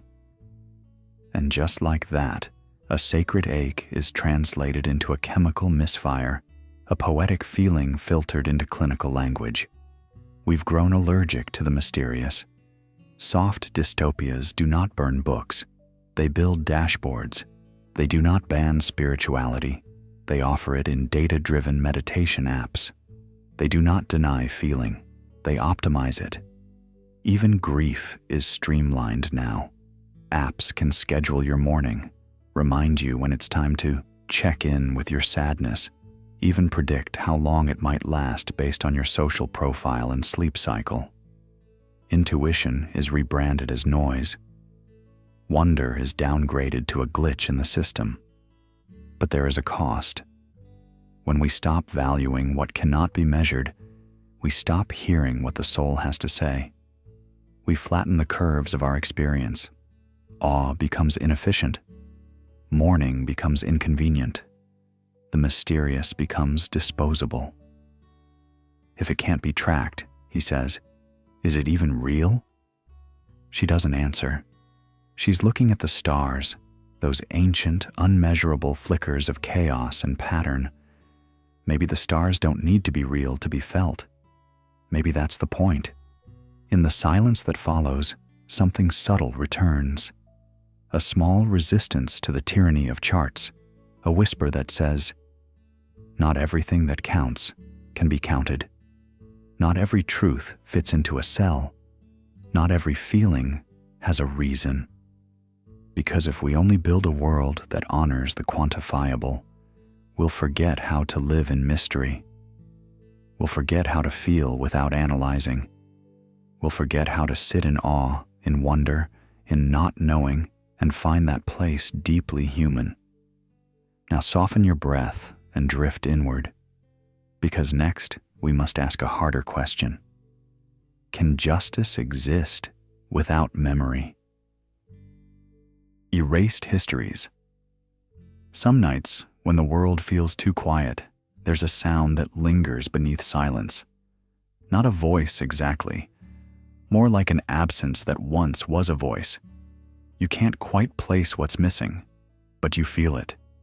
A street name you forgot, a monument that's no longer there, a story you swear someone once told you, but when you look it up, it's gone. No record, no proof, only the warmth of a half-memory pressed against your ribs like a ghost. Wasn't this always here? A woman's voice, soft with hesitation. Her friend looks around the empty square. I don't know, but something feels lighter, not in a good way. In this gentle erosion, history doesn't explode, it dissolves. A headline is reworded, a book goes out of print, a video is flagged, then vanishes. Archives are cleaned not for clarity, but for control. What remains is the version someone wanted to be true, a past so tidy it stops asking questions. And without questions, what grows? A boy learns a fact in school. He repeats it, earns praise, passes the test. But no one tells him that fact was rewritten last winter. That the real event was darker, more human, harder to package. What does he carry forward? Not knowledge, just compliance wrapped in confidence. It's strange, someone says in the back of a cafe, scrolling through old photographs.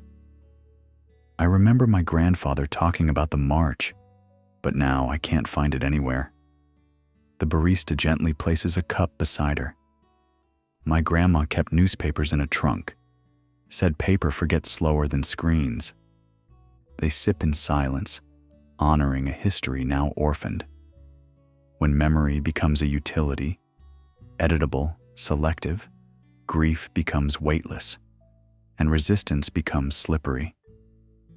How do you stand against something no one remembers happening? How do you mourn what's been denied? There's a quiet rebellion in remembering, in holding on to names, faces, moments that someone wanted you to forget. A photograph with a corner torn off. A journal entry that doesn't quite match the official version. A question whispered like a spell before sleep. Who benefits if I forget?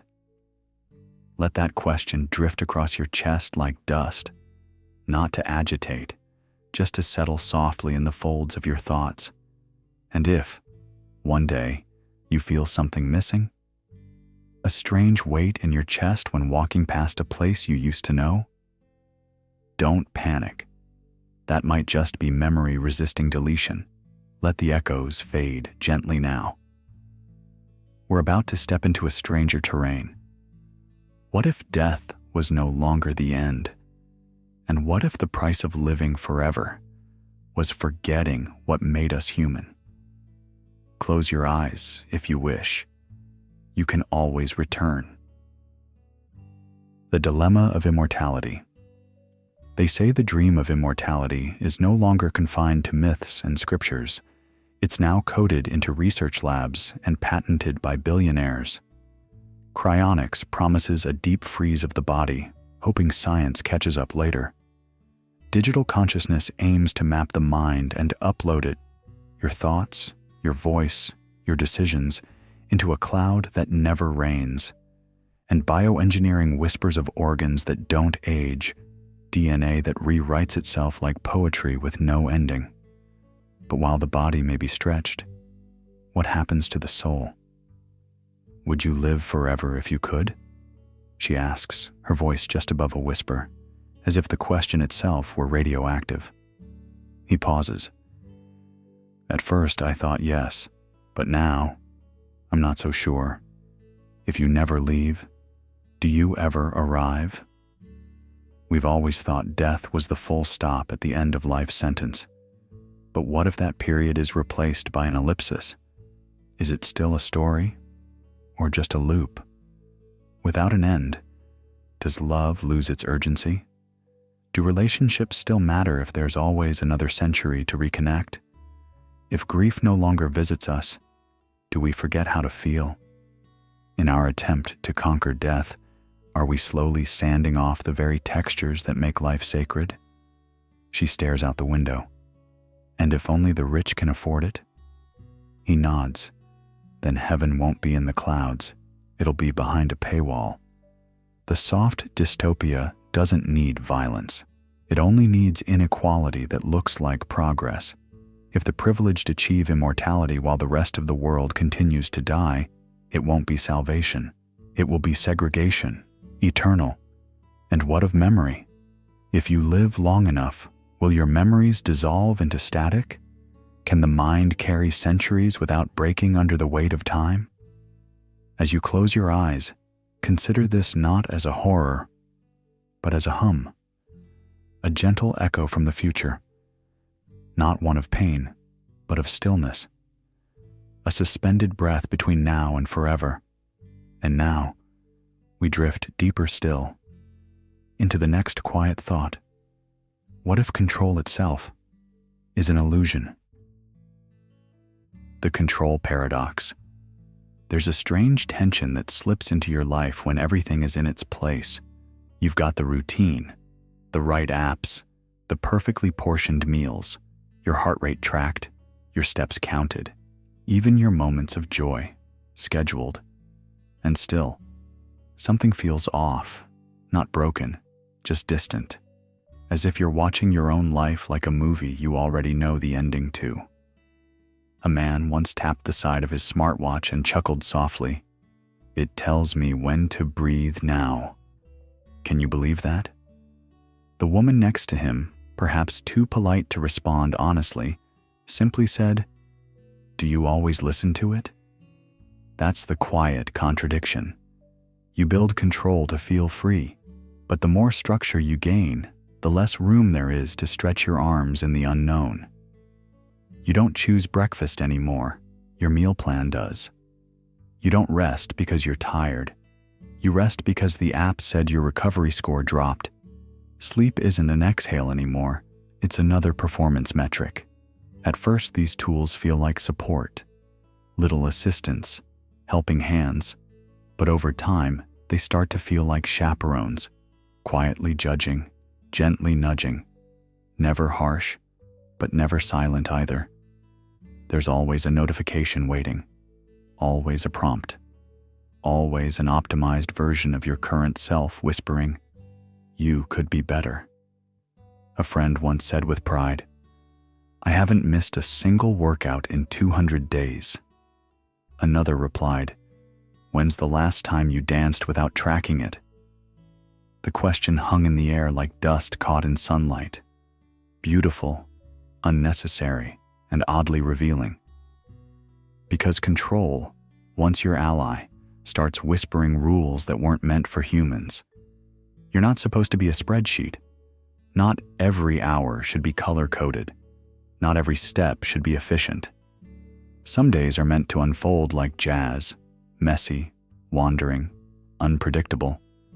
But when control becomes your comfort zone, spontaneity begins to look like danger.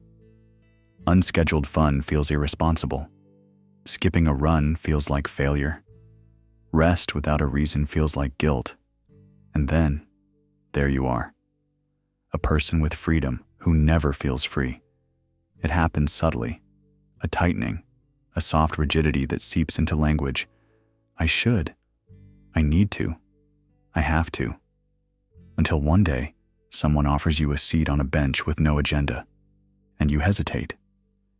Because unstructured time now feels like wasted time. And that pause, that very hesitation, is where control reveals its grip. A mother once glanced at her daughter who was spinning in circles on a sidewalk, arms wide, laughing for no reason at all. She didn't interrupt, she didn't correct. She just watched and whispered to herself, "That used to be me."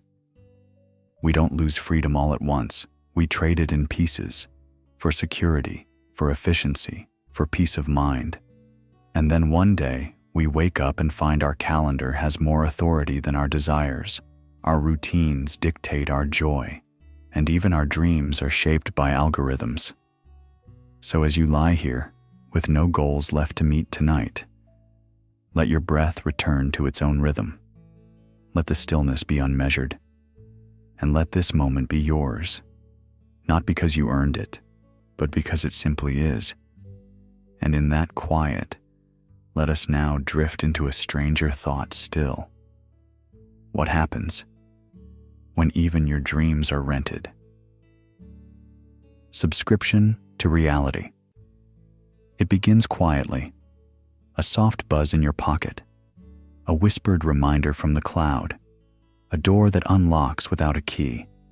It feels like magic until you realize the magic isn't yours. Access is not ownership. That's the first rule of this new world. You don't own the software, you rent it. You don't own the music, you stream it.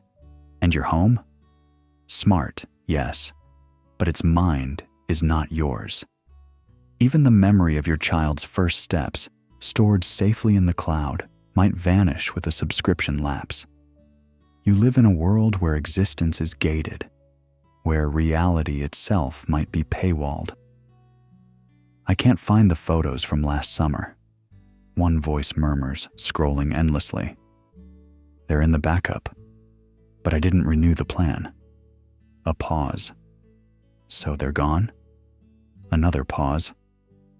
I guess they never really belonged to me. This soft dystopia does not conquer with violence.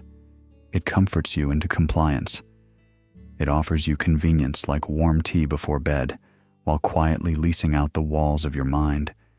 Your DNA may be edited by a service. Your child's learning may be governed by an algorithm you pay monthly. Even your dreams, now tracked by sleep apps, are gently nudged toward the curated. And yet, something stirs.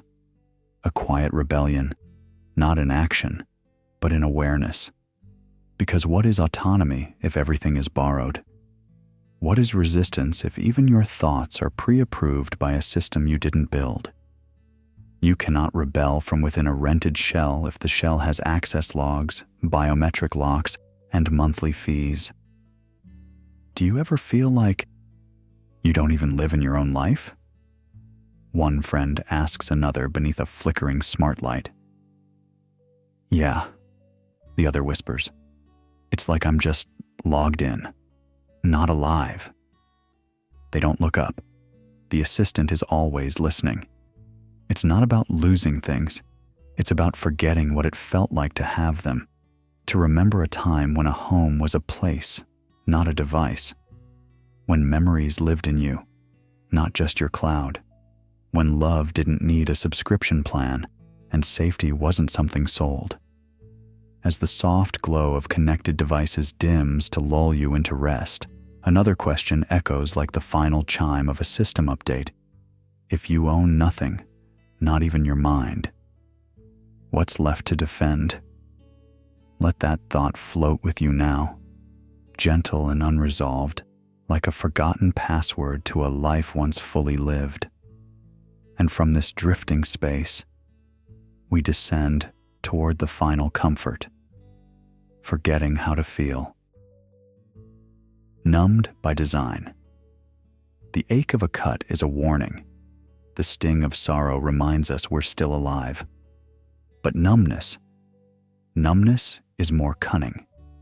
It tiptoes in with soft hands, asking nothing, saying nothing, until one day you realize you've forgotten how it used to feel when something truly mattered. We live in an age that doesn't shout, it scrolls. A war flickers beside a recipe video. A climate collapse fades into a cat meme. Tears drift just pixels away from laughter.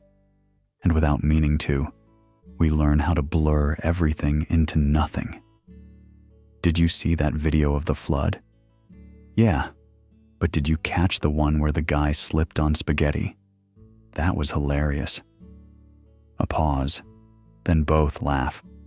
But something in the silence afterwards lingers. Sometimes I wonder if it's okay to not feel sad anymore, one says, and the other answers without looking up. Maybe we just feel tired, because stimulation doesn't require meaning, only attention. And when attention is stretched in every direction, empathy begins to fray, not because we no longer care, but because we no longer know where to place our care. Every headline competes, every tragedy begs, and somewhere in that cacophony, our inner compass quietly stops pointing. You weren't built for 100 heartbreaks a day, or 1,000 little jolts, so your body adapts, not with resilience, but retreat. You learn to glide over sorrow like a pebble skimming water, touching, then moving on before the weight can pull you under. You smile at news that should crush you. You keep scrolling past cries for help. You whisper, "That's terrible," with a numb thumb.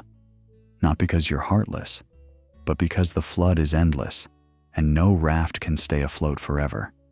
And perhaps that's the design, not to make us cruel, but comfortably detached. If pain leads to protest, then numbness leads to silence, and silence is easy to monetize. Even in everyday life, you notice it. Someone shares a real story of loss, of longing, and the reply is light, ironic, safe. "She ghosted me after 5 years," he says, eyes avoiding contact. "Guess she's afraid of commitment, or haunted," someone jokes. Everyone laughs, but no one holds the space. No one asks, "Are you okay?" We've learned to pad every moment with cushion, to avoid sharp edges. But in softening the world too much, we've also smothered the soul's vital signs. So ask yourself quietly now, is this numbness protecting you, or is it erasing you? And let that question sit in the stillness. No rush to answer. Let it float there in the hush behind your thoughts. It's okay if sleep comes before clarity. You can return to this thought tomorrow, or never. Sometimes, the first act of feeling again is simply stopping the scroll. Next, we'll step through a quieter hallway, where convenience is king, and every shortcut leaves something behind. Convenience as a cage. There's a quiet hum in modern life, the rhythm of one-click orders and predictive reminders. You don't need to remember what to eat. Your app does. You don't need to reach out. Your calendar schedules connections. You don't even need to think through a question. Your feed already knows what you'll ask. This is the age of frictionless living, where every obstacle is gently padded by innovation. But the smoother the road, the easier it is to forget you're no longer steering. Hey, do you remember the last time you cooked without looking up a recipe? Honestly, I don't even remember the last time I chose what to eat. My phone just suggests it, and I go with it. That's weirdly comforting, and a little terrifying. We chase convenience like a lullaby, soft, soothing, and always on demand. It cradles us in efficiency, sings away the burden of decision-making, and tells us we're being cared for. But hidden in that song is a tether. Every time we let go of effort, something else tightens around our autonomy. It begins innocently. You delegate your grocery list, your commuting route, your bedtime routine. You automate joy, optimize silence, and schedule spontaneity. The machine learns. It adapts. It gets better until it becomes so good, you don't notice you've stopped choosing altogether. Decisions are made for you, not maliciously, but mechanically. Convenience doesn't need to force you. It only needs to replace the little frictions you once thought were freedom. In that replacement, something ancient goes quiet. The part of you that questions, that pauses, that resists. When life becomes so easy it stops being yours, are you still living or just being carried? Waking up and having every part of your day handled, breakfast delivered, meetings pre-planned, emotional check-ins automated by AI therapists. You smile maybe at how efficient it all is, but deep down, you wonder, if I stopped pushing back, when did I stop moving forward? Do you ever feel like life's too smooth now? Yeah, like there's no texture left, just scrolling, accepting, repeating. And if they took it all away, I don't know if I'd know what to do with myself anymore. Dependency, in its softest form, doesn't look like chains. It looks like an app that never forgets your password, a voice that finishes your sentences, a system that rewards your compliance with comfort. But comfort, unchecked, becomes a cage made of cushions. You stop noticing the bars, not because they don't exist, but because they're so padded you no longer feel the need to leave. So ask yourself gently, when everything becomes easier, do you become freer? And now, exhale softly, because what comes next is even more delicate. What if, in this world of convenience, your identity was never chosen, only assigned? Preloaded identity. There is a gentle comfort in thinking we know who we are. But what if that knowing never began with you? Before your first decision, before your first word, your name was logged, your likes inferred, your digital shadow formed by people who had never met you. While you were still learning how to blink at the sun, someone else was sketching your path with the tip of a stylus. Did you ever pick your favorite color? She asked that as they watched the vending machine lights shift from blue to red. I don't know, he replied.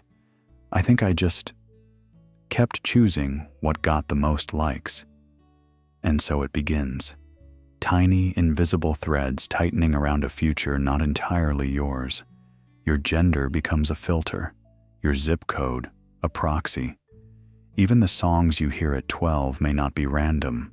They are not always gifts from the world. Sometimes they are instructions. We scroll, we click. And in every swipe, the machine smiles. It was right again. But what happens when the prediction gets so accurate? You stop resisting? When the algorithm knows you so well that you begin to forget who you were before it showed up? The girl in the cafe asked, "Why do you wear that every Friday?" The boy paused, touched the collar of his shirt, and said, "It's just expected now." Expected by whom? He didn't say. Some people wake up slowly to the realization that they've never actually chosen. Not the major they studied, not the people they date, not even the words they use to describe themselves. It doesn't come with thunder. It comes with the quiet unease that your identity might have been pre-installed. Like an app you never downloaded but somehow runs your entire system. You update it. You live in it. But you never quite remember saying yes. And the scariest part? It's convenient. You become efficient, predictable, polished, yet beneath the surface, something aches. Not rebellion, not anger, just a ghost-like hunger for something raw, something unscripted, something true. Two strangers shared a bench as the rain began. He said, "I don't even know if I like this job." She smiled gently and answered, "Then that's a good place to start." The first crack in the shell is not always loud. It's the soft click when you hesitate before reposting, the tiny breath you take before saying what you really think, the moment you feel misaligned with your reflection and choose not to flinch. Because if identity is only a feedback loop, then authenticity becomes obsolete. But if you pause, just once, you make room for becoming. Let's hold there, where the echo of your name is still fading, before you act, before you agree, before the world fills in your blanks. Let's rest in the stillness, in that suspended breath, between prediction and choice. As we drift onward, the next current carries us towards something quieter still, to the place where initiative no longer moves, where thought collapses before action ever begins. The death of initiative. What happens when no one moves until told to? Not out of fear, but out of comfort. Quiet, polished comfort. It hums like a lullaby in the background, notifications chiming gently, algorithms arranging life just right. You don't need to reach anymore. The next step is already waiting.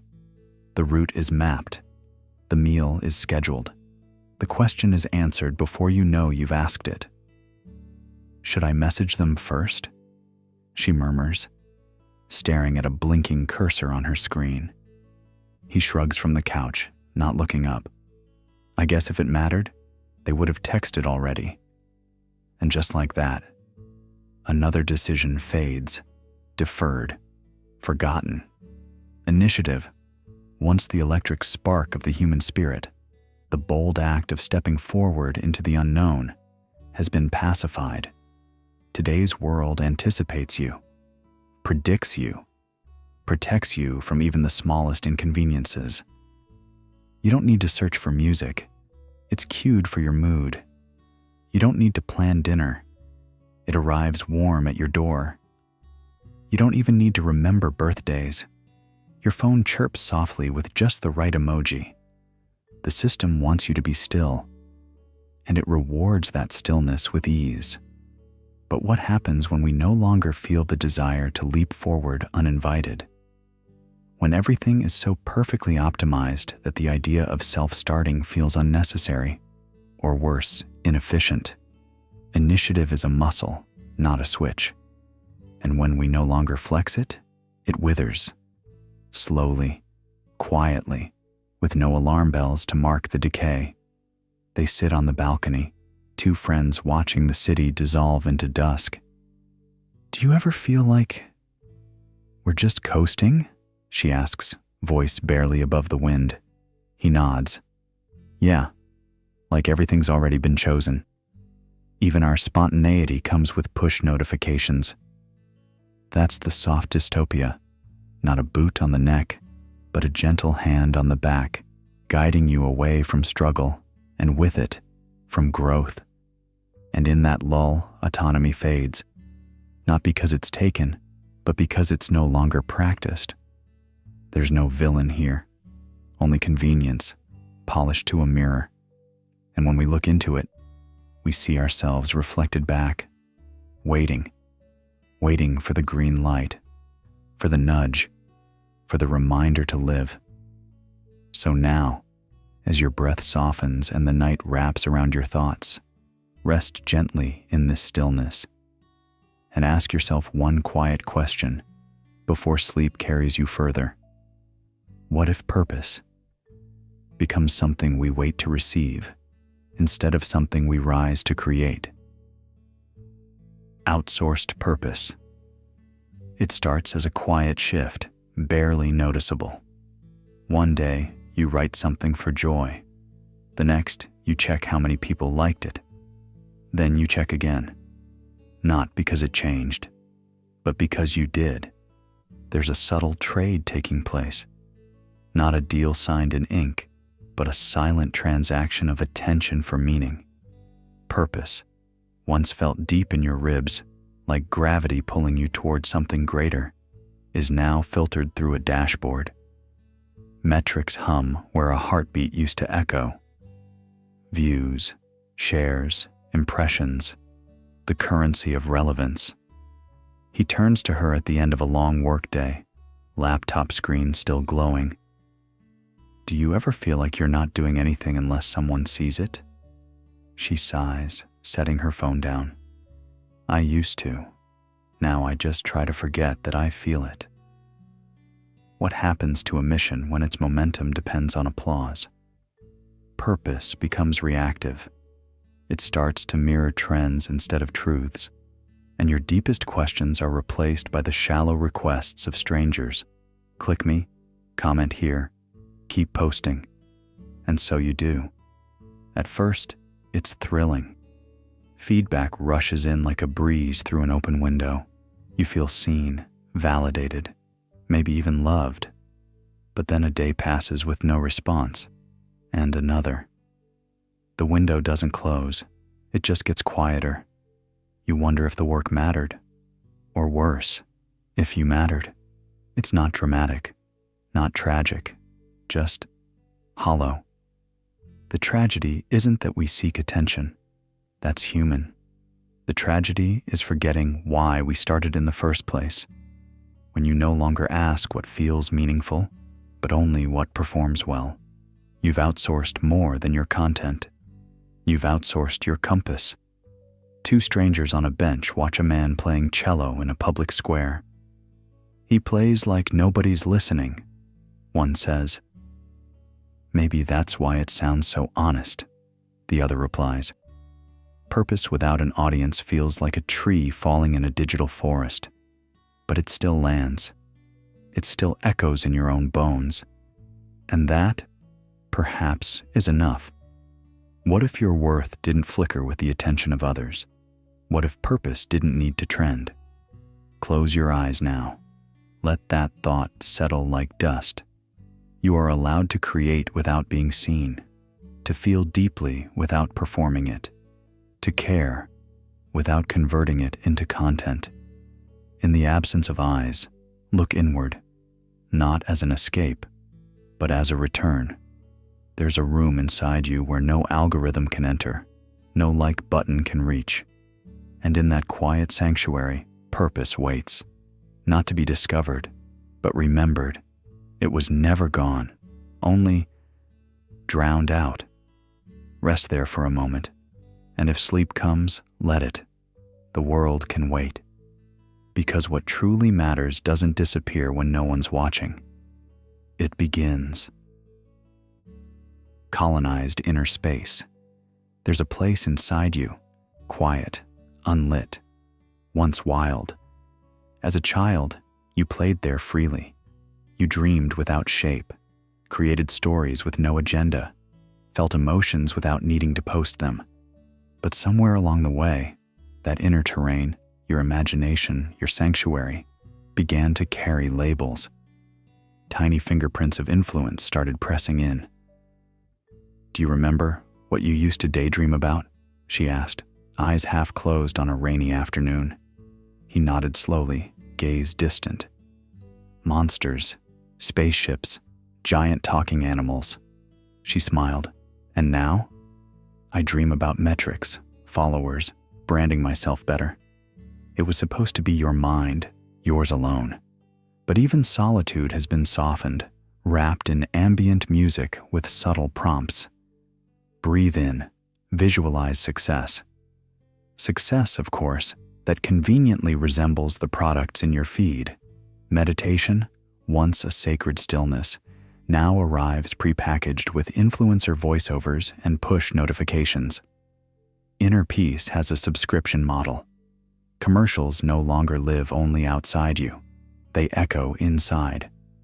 A childhood daydream used to be limitless. Now it's algorithmic. Instead of exploring new thoughts, we scroll. Instead of inventing new characters, we cosplay archetypes that trend well. Hashtags curate our expressions, even in private. We manifest, but only what can be monetized. He turned to her again. "Do you think there's a part of me no one's touched?" "Maybe," she whispered, "but it's buried deep now, under slogans, under filters. Do you think we can get it back?" Her answer came after a long silence.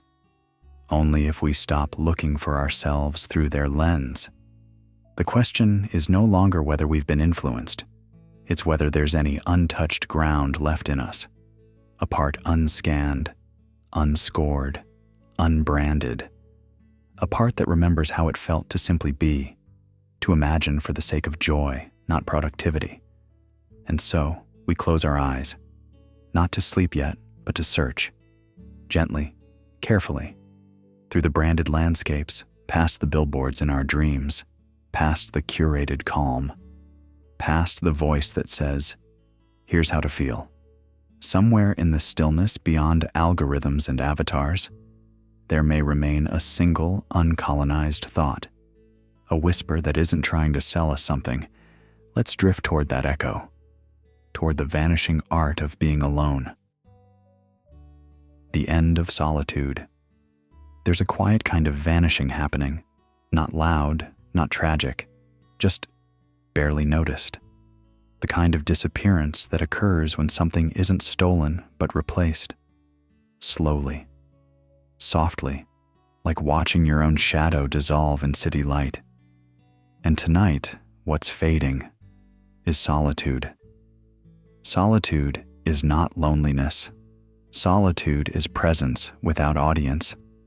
The ability to hear yourself think without performing your thoughts. But somewhere along the stream of endless pings, pop-ups, and passive check-ins, being alone stopped being an experience and became a void to escape. "Did you answer her message yet?" A voice breaks the hush, gentle, curious. "Not yet. I was just sitting for a minute." The reply sounds almost guilty. "Doing nothing?" Number just being with myself. The moment lingers, and then it's gone, buried beneath a vibration in a pocket or the urge to check something. Anything. We fill the stillness because stillness feels strange now. Connection has become the default. Every pause is patched with a scroll. Every silence is met with a sound. We've made ourselves allergic to quiet. But when no space is left unfilled, where do you breathe? And when every mirror is digital, who reflects the soul? There used to be a beauty in boredom, a reverence in being unreachable. Now, solitude is framed as a flaw. "Why are you alone?" they ask, as if aloneness requires an excuse. But to sit quietly with your thoughts is not a deficit. It's a practice, one nearly forgotten. You walk into a small cafe and notice someone not on their phone. They stare out the window, unfocused, content. You wonder if they're waiting, or remembering, or simply being. For a moment, it unnerves you. For a second, you envy it. that gentle rebellion of not needing to engage. Have you ever scrolled so long that you forget what you were looking for? When the world enters your hand through a screen, it leaves no room for the world that lives behind your eyes. We spend hours half present, halfway between tabs, halfway between notifications, never fully with anyone, including ourselves. The soul, when left unfelt for too long, becomes a stranger, and strangers rarely speak with kindness. Do you ever just sit without background noise? I try, but then I feel like I'm missing something. Maybe you are. What? Yourself. Without solitude, introspection weakens, reflection thins, self-awareness becomes a memory instead of a mirror. It is no coincidence that wisdom often grows in silence. Trees don't bloom in the middle of traffic, nor do thoughts when forced to scream above distraction. This is not a call to renounce the world. It's a whisper to return to it, through yourself, through breath, through the quiet chamber of your own noticing. And now, in this stillness, unrushed, unbothered, you are allowed to be, not performing, not optimizing, just being. Let this silence not be empty, but full, a place where your presence returns, a soft reunion with the one who always waited beneath the noise. Drift now, not away from yourself, but into you. Because next, we'll ask, what remains of growth when we fear discomfort more than stagnation? The fear of discomfort. We used to sit with discomfort, let it churn inside us like the slow turning of soil. Unpleasant, yes, but necessary for something to grow. Now, discomfort is an emergency. The moment unease shows its face, we're told to swipe, mute, walk away. Everything must be seamless. Everything must feel good, instantly. But what happens when we start confusing discomfort with danger? One evening, over lukewarm tea, a woman asked softly, "Do you ever feel like we're losing something by always running from the hard stuff?" Her friend, blinking into the cup, replied, "Like what?" She paused. "Like the part of us that learns from it. The world has built cushions around every sharp edge. There are apps for sadness, filters for aging, scripts for confrontation. We've mastered the art of escaping, but not the art of enduring. And in this mastery of avoidance, we've let our inner muscles atrophy. Muscles like patience, accountability, vulnerability. Think of a child who never falls, never gets bruised. Will they ever learn to balance? Will they ever know what strength feels like, earned through trembling knees and scraped palms? Discomfort was once our signal, our internal compass pointing to the edge of growth. But now, we sterilize it. We treat pain like a glitch in the system instead of what it truly is, a message. There's a kind of wisdom that only emerges in the silent aftermath of a hard conversation. A kind of clarity that arrives only when you've stayed with the storm, not run from it. But when discomfort is medicalized, avoided, smoothed out by endless dopamine loops and content designed to distract, what room is left for becoming? Another voice joins the conversation. "I haven't felt truly uncomfortable in a long time," he says, "but I also haven't felt truly alive." The first voice nods. Maybe they're not so different. If we never let the cold in, we forget the warmth. If we never allow tension, we forget the relief. Life without friction isn't peace, it's stagnation. And in soft dystopias, stagnation comes dressed in velvet comfort, wrapped in gentle alerts, friendly UIs, wellness slogans. It feels like kindness, but it robs us of the sharp edges that shape a meaningful life. The fear of discomfort, then, becomes more than just avoidance.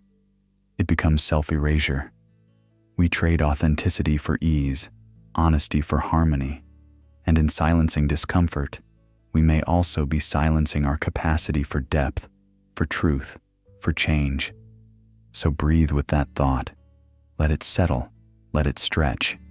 Discomfort isn't the enemy. It's the sculptor. And without it, what form can we ever truly take? Now, gently, ask yourself as the world dims around you, is the person you are the one you chose to become, or the one you built to survive? Adaptive personas. Somewhere between who we are and who we're supposed to be, there's a quiet erosion, a drifting, not dramatic, just subtle enough to feel like survival. It starts early, a smile held longer than it's felt, a yes when you meant maybe, a shift in posture at the interview, a different tone in the group chat. Not lies, just adjustments. But over time, those adjustments calcify. You learn to switch tones depending on who's in the room, to tailor your posts so the algorithm shows mercy, to wear your job title like it's skin, and slowly, you forget how you used to laugh when no one was watching. Do you ever feel like you talk in subtitles now? One voice says in the dusk between thoughts, "Only when I'm with people who read lips better than they listen." The other replies, half smiling, "Performance replaces presence.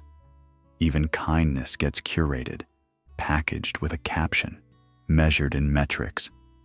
We optimize ourselves like products, polishing away the parts that don't convert. The world claps for the version of you that sells best. But beneath that applause, a whisper grows fainter. The one that once told you what you loved, not what performed. That asked questions instead of echoing trends. That laughed too loud in quiet places. You didn't silence it. You just adjusted. And when adjustments become identity, the original signal fades. A fog rolls in over the landscape of the self. You still function, still succeed. But sometimes, in stillness, you hear your own voice and it sounds foreign. "I used to sing in the car without music," someone says softly in the checkout line. "Why'd you stop?" "I guess I started thinking someone might hear me." "And now?" "I wonder if I even remember the lyrics." What happens when adaptation is no longer a tool, but the entire blueprint? When every room you walk into changes your shape just a little? When silence starts to feel like a confrontation, because it's the only space left without a script? Authenticity isn't a switch, it's a muscle. And in a culture that rewards personas, that muscle atrophies in favor of polish. You don't lose your voice all at once. You trade it, one filtered smile at a time. But beneath the layers, beneath the codes and roles and curated angles, a quieter self still waits. Not for attention, not for approval, just for space. So let's let this question settle in gently. If your voice returned in the dark, raw, unfiltered, trembling, would you still recognize it? Or would it sound like someone you used to know? Let that linger in the soft dusk of thought. As we shift now, slowly, to the morality of emotion control, where feelings too begin to wear costumes. Engineered calm. There's a silence now, not the kind that follows a deep exhale after a long day, but the kind that hums in the background, polished, optimized, and curated. The kind that feels suspiciously engineered. Imagine you're lying in bed, earbuds in, letting a soothing voice count you down to rest. A guided meditation tells you, gently, when to breathe, what to feel, how to think. Soft tones chime in the distance, scientifically tuned to calm the nervous system. And yet, beneath all of it, a subtle question whispers beneath the surface. Whose calm is this, really? We live in an age where serenity is not just sought, It's manufactured. Apps track your heartbeat and recommend breathing rhythms. Playlists are generated by algorithms based on your emotional metrics. You swipe through moods like weather forecasts. An AI therapist tells you, you're doing your best. And maybe you are, but maybe the voice isn't speaking to you, just the version of you the system understands. One night, two friends lay under a fading sky. Do you ever wonder if all this calm is fake? One of them asked, eyes fixed on a blinking star that might have been a satellite. What do you mean? I mean, when I listen to those calming tracks, I do feel relaxed, but it's like someone else planted that feeling in me, like I didn't grow it myself. The other friend paused. Isn't that okay though? I mean, if it helps you sleep, maybe. But helping me sleep and helping me heal aren't always the same thing. That difference between peace and sedation is subtle. Real tranquility is earned. It comes from sitting with discomfort, from holding your chaos with both hands and breathing through it.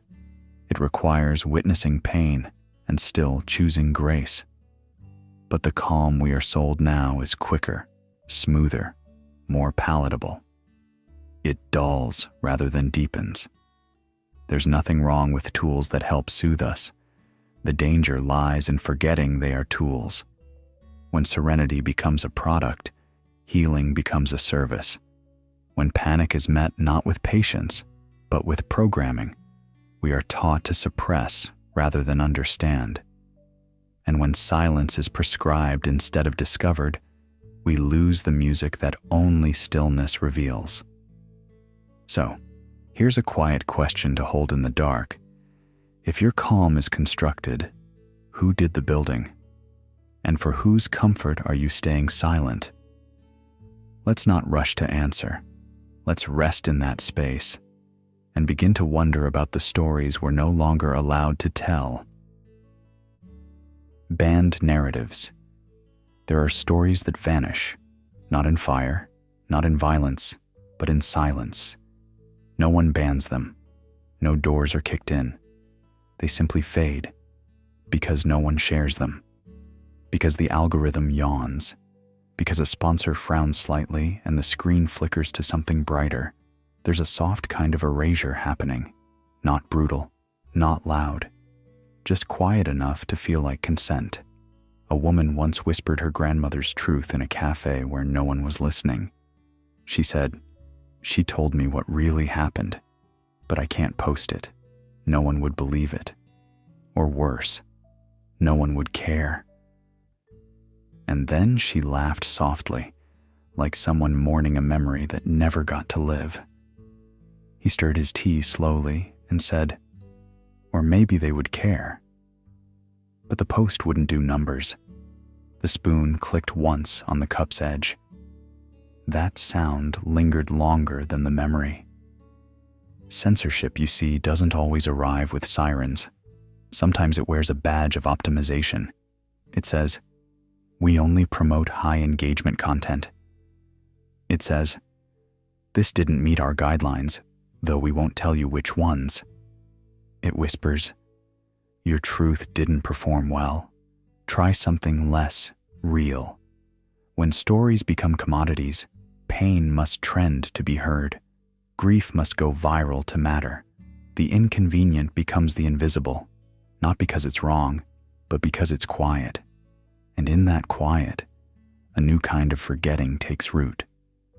Not the forgetting of facts, but of context. The deeper layers, the unfiltered versions, the jagged truths that don't fit in thumbnails or slogans. Someone once asked in a bookstore line, "Why don't we learn about that in school?" And the older man ahead, without turning, replied, "Because it wouldn't sell the same version of us." The line moved forward, but that sentence stayed behind, lodged in the space where understanding begins. So if history is shaped by the loudest voices, and truth dies not by bullets, but by boredom, then maybe the real dystopia isn't suppression, it's suggestion. a shaping so soft you think you're choosing. Close your eyes now, breathe slowly, and in that quiet space between thoughts, ask gently, are we being prepared, not for battle, but for agreement? And if so, what tales are we not telling because they don't get likes? What parts of yourself have gone unspoken, not because they're wrong, but because no one claps when you say them? Let that question echo for a moment, soft as a feather, sharp as a secret. Then let it drift, gently, into sleep. Trained to obey. It begins early, before you even notice. The lesson is subtle, wrapped in bright classrooms and quiet routines.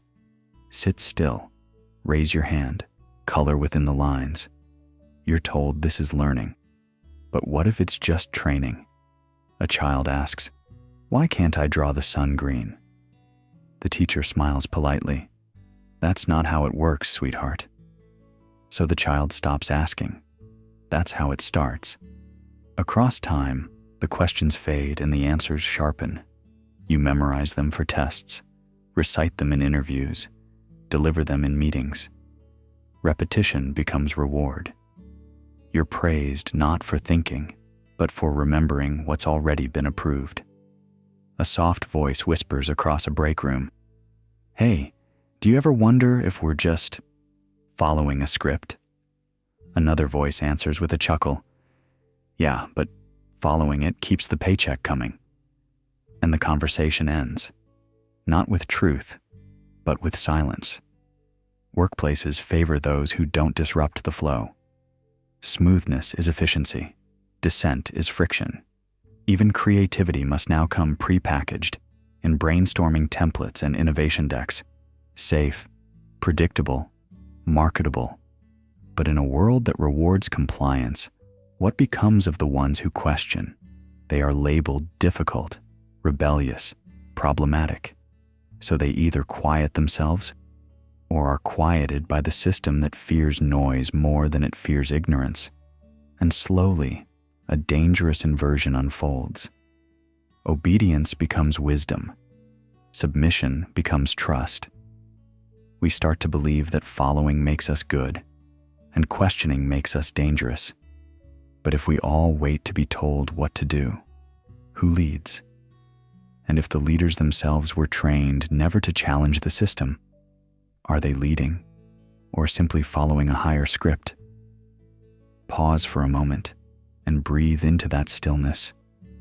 Not everything loud is wise, but not everything silent is safe.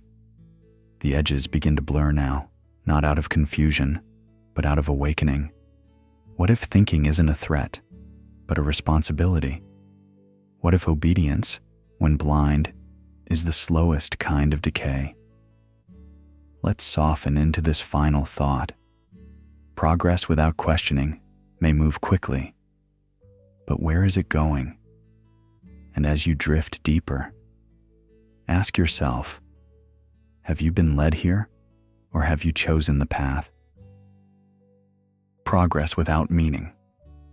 The world hums like an efficient machine, always on, always updating. Every morning, 1,000 new apps whisper promises of better lives, smarter decisions, more optimized mornings. But no one pauses to ask, optimized for what? You scroll, you swipe, you smile politely as your smart fridge suggests your next meal, a new feature, a sleeker interface. It's easy to forget. Movement is not the same as direction. We're advancing, yes, but into what? A woman sits at a train station. Her earbuds glow softly. She's listening to a guided meditation that tells her how to breathe, while the bullet train behind her rockets past toward a destination she can't pronounce. A man next to her chuckles gently. Funny how we keep going faster, but I can't remember where I was supposed to be yesterday. We celebrate each version, each patch, each launch. Yet the soul grows quieter, unsure if it's even needed anymore. We no longer chase dreams, we chase metrics. The measure of success is the graph, not the gravity of the work. We cheer the scale, not the soul. There's a boy staring out the window of a self-driving car. He turns to his mother and asks, "Mom, why do we keep upgrading our lives if no one looks happy in them?" She hesitates, then laughs softly. Because that's what we do. But her eyes linger on the rearview mirror, even though she doesn't need to drive anymore. Innovation is a melody we keep dancing to, even when the rhythm no longer matches our heartbeat. We're told that more is better, that speed is survival. But no one explains where we're running to, or what we're running from. You start to notice the silence behind the notifications, the emptiness between updates. It's like walking in a forest with glowing signs on every tree, but never seeing the sky. You're guided so thoroughly you forget how to wonder, how to stray, how to stand still and ask, "Is this enough?" Two old friends meet at a coffee shop refurbished with AI ordering and robotic baristas. One shrugs at the lifeless latte placed by a mechanical arm. "Everything's easier now," she says. "But why does it all feel harder?" And maybe that's the heart of it.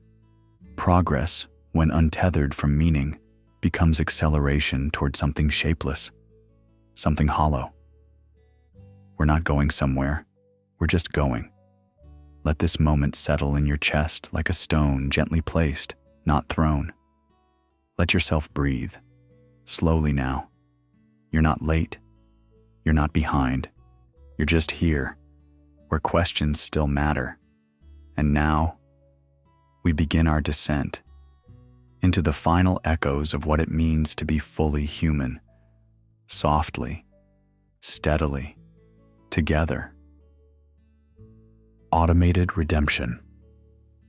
In the soft hum of artificial judgment, redemption is no longer a story, it's an algorithm. Crime is no longer an act to be understood, but a pattern to be anticipated. You don't confess, your data does it for you. The court doesn't pause for silence or weeping. It scrolls, analyzes, and prints out a verdict before you've even spoken. Parole is no longer earned. It's estimated, assigned, and issued in a sterile notification. The words, "You're free to go," come not from a human voice, but from a blinking green checkmark on a screen. But where is mercy in this new terrain? Where does remorse go when there's no one listening to feel it? What becomes of grace in a system optimized for efficiency, not empathy? Do you think they ever forgive people anymore? A quiet question. A woman in her 40s, eyes tracing the edge of her chipped coffee mug. The man across from her shrugs, a half smile tugging at his lips. "They forgive behavior patterns," he replies, "if they improve the model's accuracy." She doesn't laugh. But do you think anyone actually feels forgiven? That silence that follows, that is the hollow echo of automated redemption. Because true forgiveness is more than a statistical flag for lowered risk. It's a human ritual. It involves being seen, held, understood, even when you failed. But now, no one meets your eyes. No one hears your voice tremble when you say, "I'm sorry." There's no room for trembling, only clean lines, clean records, clean logic. Redemption without witness is a ghost. It wanders in you, unanchored, unresolved. You might be released, yes, but will you ever feel restored? The machine doesn't ask why you stole, why you fought, why you broke down. It asks whether it will happen again, and even then, it doesn't ask. It assumes, calculates, assigns probability. You, once broken and in pain, are now a variable in a prediction model. But no one teaches machines how to recognize sorrow, and no one programs them to believe in change born from the human soul. What happens when apology becomes irrelevant? And more haunting, what happens when grace is considered inefficient? Do you ever feel Clean again? She asks, barely above a whisper. He stares into the digital clock above the cafe bar. Sometimes, he says, but only in dreams, when someone I can't see says they forgive me, and I wake up crying. That is the space this system cannot reach, the internal reckoning, the quiet storms, the deep ache of wanting to be good again, not just to avoid punishment, but because something inside still believes in worth. If redemption becomes merely a status, if forgiveness becomes a checkbox, then what do we lose? The human arc of falling, learning, rising, replaced by behavioral compliance. A machine might clear your record, but can it cleanse your soul? Let this thought drift through you. Let it wrap around the soft corners of your conscience. Because in a world ruled entirely by logic, where every reaction is measured and every choice predicted, what remains of the irrational, messy, redemptive miracle of being human? And perhaps, in that last corner untouched by code, where sorrow is still raw and hope still flickers, madness becomes the final sanctuary. Because only madness still believes that forgiveness is sacred, and that to be human is to be forgiven, even when no one is watching. The sanctuary of madness. There's a certain softness in the silence between thoughts, the kind that hums just beneath logic, waiting. In a world where every action is predicted, where every mood is corrected, and where every deviation is flagged, something ancient stirs. A trembling little space no algorithm can reach. A space they might call madness. But what if it's simply your last untouched frontier? A woman sits on the late-night train. Her headphones are in, but no music plays. She stares at the window, but the reflection she sees isn't quite hers. A man across the aisle notices and says softly, "Miss, are you okay?" She blinks, unsure of how to answer. What would okay even mean now? Her sadness has no diagnosis, her joy no trigger. But it exists, it breathes. In a world engineered for efficiency, to feel deeply is no longer natural. It's inconvenient. Why ache when you can numb? Why question when the answers have already been preloaded into your feed, your phone, your friends' faces? Sanity has been scrubbed clean, sterilized into productivity. But something inside you still howls when no one's listening, not with rage, not with panic, just with presence, a quiet rebellion of tears you don't owe to anyone, of thoughts that don't align, of truths that refuse to flatten into categories. He says, "It's just weird, you know? Everyone seems fine, too fine." She nods and smiles the kind of smile that's been stitched back together with crooked threads. Maybe weird is the only thing left that's real. Madness, in its softest form, isn't chaos. It's color in grayscale, texture in smooth walls. It's not the scream in the middle of the street.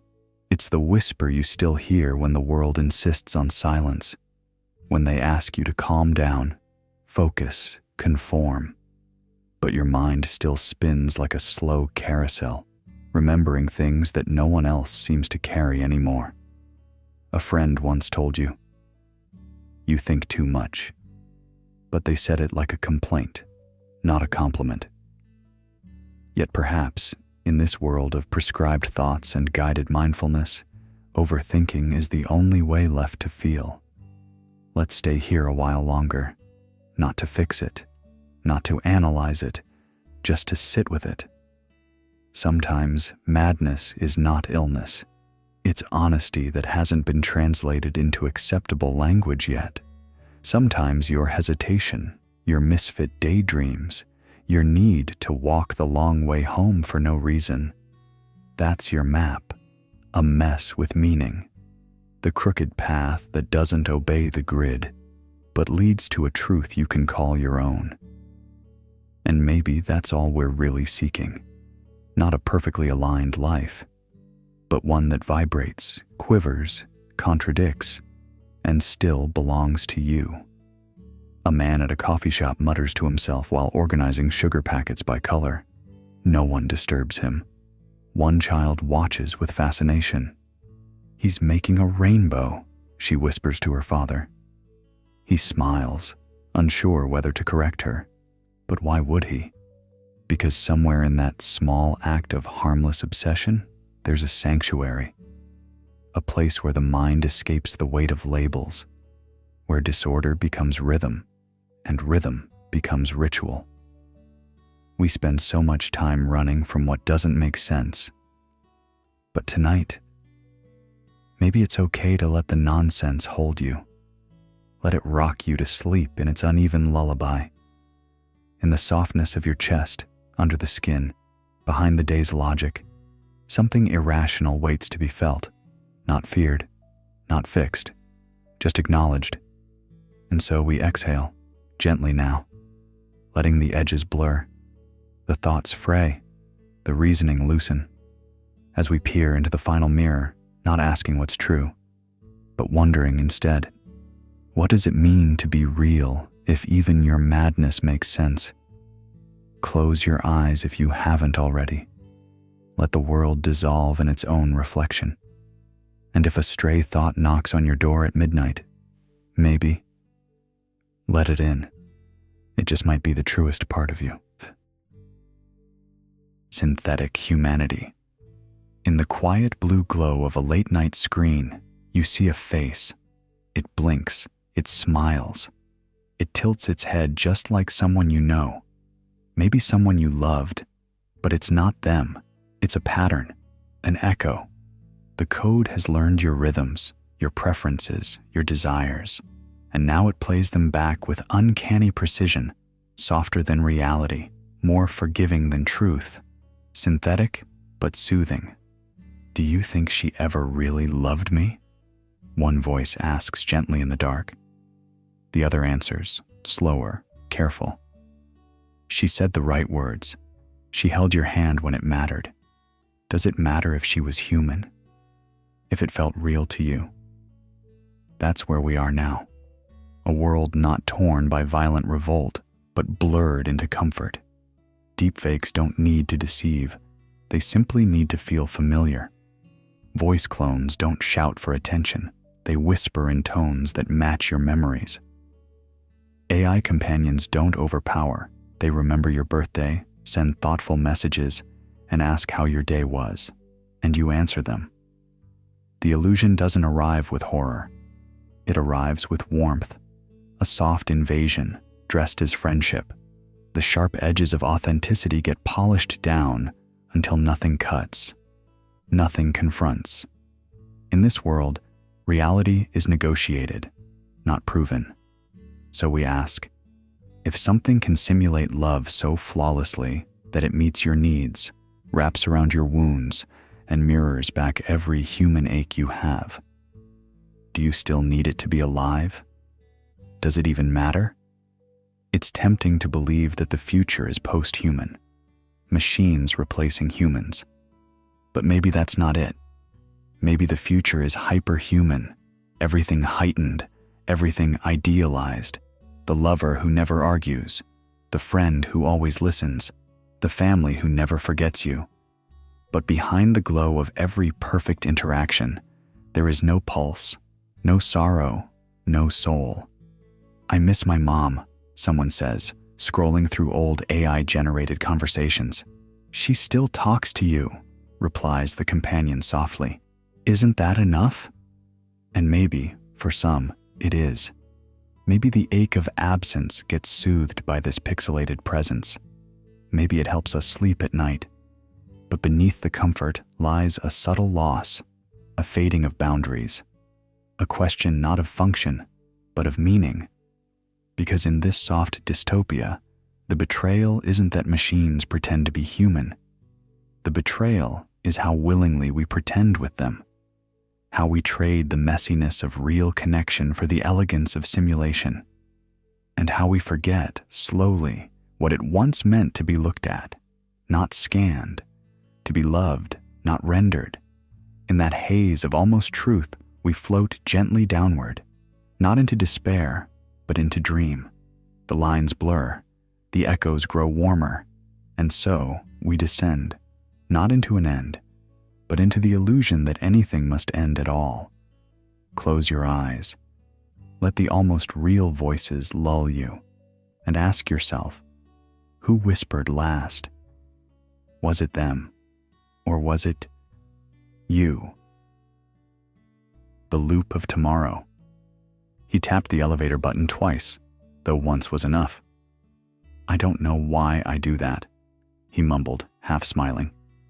She tilted her head, curious. Maybe it makes it feel faster. Or maybe I just need to feel like I'm doing something. They both chuckled and the doors slid open. This is how it begins, not with a machine rising, but with a pattern repeating. We invent smarter tools, faster networks, new platforms, but the gestures, the cravings, the hidden hungers that hum beneath the circuitry, they remain. We fear being left behind, so we scroll. We long to be heard, so we post. We ache to matter, so we update. It feels fresh, even thrilling. But often, it's just old emotion wearing a new interface. What looks like evolution may just be elaboration. There's a softness in this realization, one that doesn't accuse, only reflects. We've always wanted to be loved, to be safe, to be known. No update changes that. But the loop is clever. It adapts. Today's progress whispers in gentle nudges. Try the new version. Click for clarity. Swipe to soothe. And we obey, not with obedience, but with quiet hope. Hope that this time it might actually fulfill. You might ask, so what breaks the loop? Maybe nothing needs to be broken. Maybe it's not war we need with our past instincts, but conversation. A boy once told his grandfather, "We're going to Mars one day," and the old man nodded. I hope your heart makes it too. Because what's the point of reaching stars if the same shadows follow us there? So perhaps the real revolution begins not with disruption, but with understanding. A gaze turned inward, a cycle seen clearly, and held without judgment. One evening, a woman rearranged her living room, moved the couch, shifted the light. Her partner asked, "Why change it again?" She replied, "It still looks like us, but it feels like something new." He nodded, then sat down. Different angle, same warmth. And that's the gentle paradox. We don't need to escape ourselves. We only need to meet ourselves differently. If progress is a loop, then awareness is the moment we stop walking in circles, not by force, but by stillness, by noticing the echo and letting it pass without chasing. So now, as the rhythm of your thoughts begins to soften, as the night stretches itself across your breath, you don't need to resist the loop. Just rest within it. Let it unwind. Let it dim. Because not all patterns must be escaped. Some are simply meant to be seen. And once seen, they lose their power to pull. You are here, not to fix the future, but to witness its quiet repetition and fall asleep in the arms of its gentle recognition. The last ethical question. If everything else is designed, automated, or predicted, what remains of you? The world hums with algorithms, forecasts, and synthetic certainty. Every action, every word, every blink of emotion, anticipated. Personalized playlists know your melancholy before you do. Maps nudge your choices before curiosity can. Even grief is pre-processed, gently guided by AI-powered wellness apps. In this orchestrated comfort, you become easy to care for, easy to replicate, easy to manage, but also easy to forget. Not by others, by yourself. And yet, beneath all of it, there is still something, still someone. It doesn't speak in commands. It isn't labeled by code. It doesn't answer to prompts or show up in your analytics. It simply watches. The part of you that observes the observing. The silent, unwavering witness to your inner life. That small space behind the noise where your real self lives, not as a role, not as a username, not as a profile or a brand, but as presence, as breath, as being. Two friends sit on a porch under a sky dimmed by cloud-filtered starlight. "Hey," one of them says, "do you ever feel like even our thoughts aren't ours anymore?" The other takes a slow sip of tea and nods.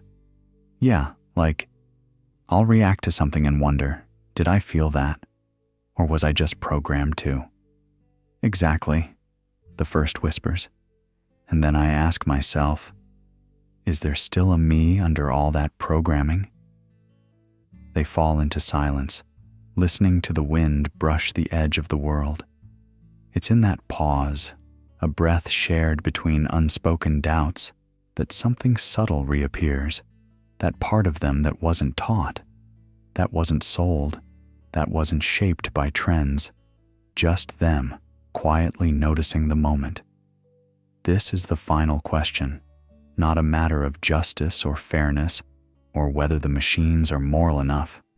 It's a question of existence, a question beyond ethics, because ethics require structure, and structures are part of the system. But being, just being, that is older, quieter, and beyond control. Are you still here? Not the version you show online, not the version your biometric mirror reflects back to you, not the version your job evaluates or your past regrets define. Just you, the you that doesn't need to perform, the one sitting behind your eyes, the one who listens to the soft hum of your own heart and knows, beneath all the layers, you never left. And maybe that's enough. Let the thoughts soften now. Let the world fade back. Let the synthetic noise drift into the distance like fog at dawn. You do not need to solve this final question. You only need to remain aware that it exists. Close your eyes, not in escape, but in return. Return to yourself. Return to the one who watches. Return to the breath that rises and falls, even when all else is silent. You're still here, and that is the only truth they cannot rewrite. Let the question dissolve now. Let your mind drift. Let the final illusion melt gently into sleep, where no algorithm dares follow. And now, you've wandered through 3 hours of glassy silence where decisions are predicted, feelings are measured, and mercy is a checkbox. But here, beneath all of that, there is still something unmapped, a flicker that doesn't compute, a presence that refuses to be uploaded. What if the last true rebellion is simply to feel? So rest now, not because the world has answers, but because you've made peace with the unknown. There's nothing more to fix tonight, nothing more to prove. Close your eyes. Let the soft dystopia pass like a dream behind the eyes. And remember, sometimes the most human thing is to fall asleep, unresolved,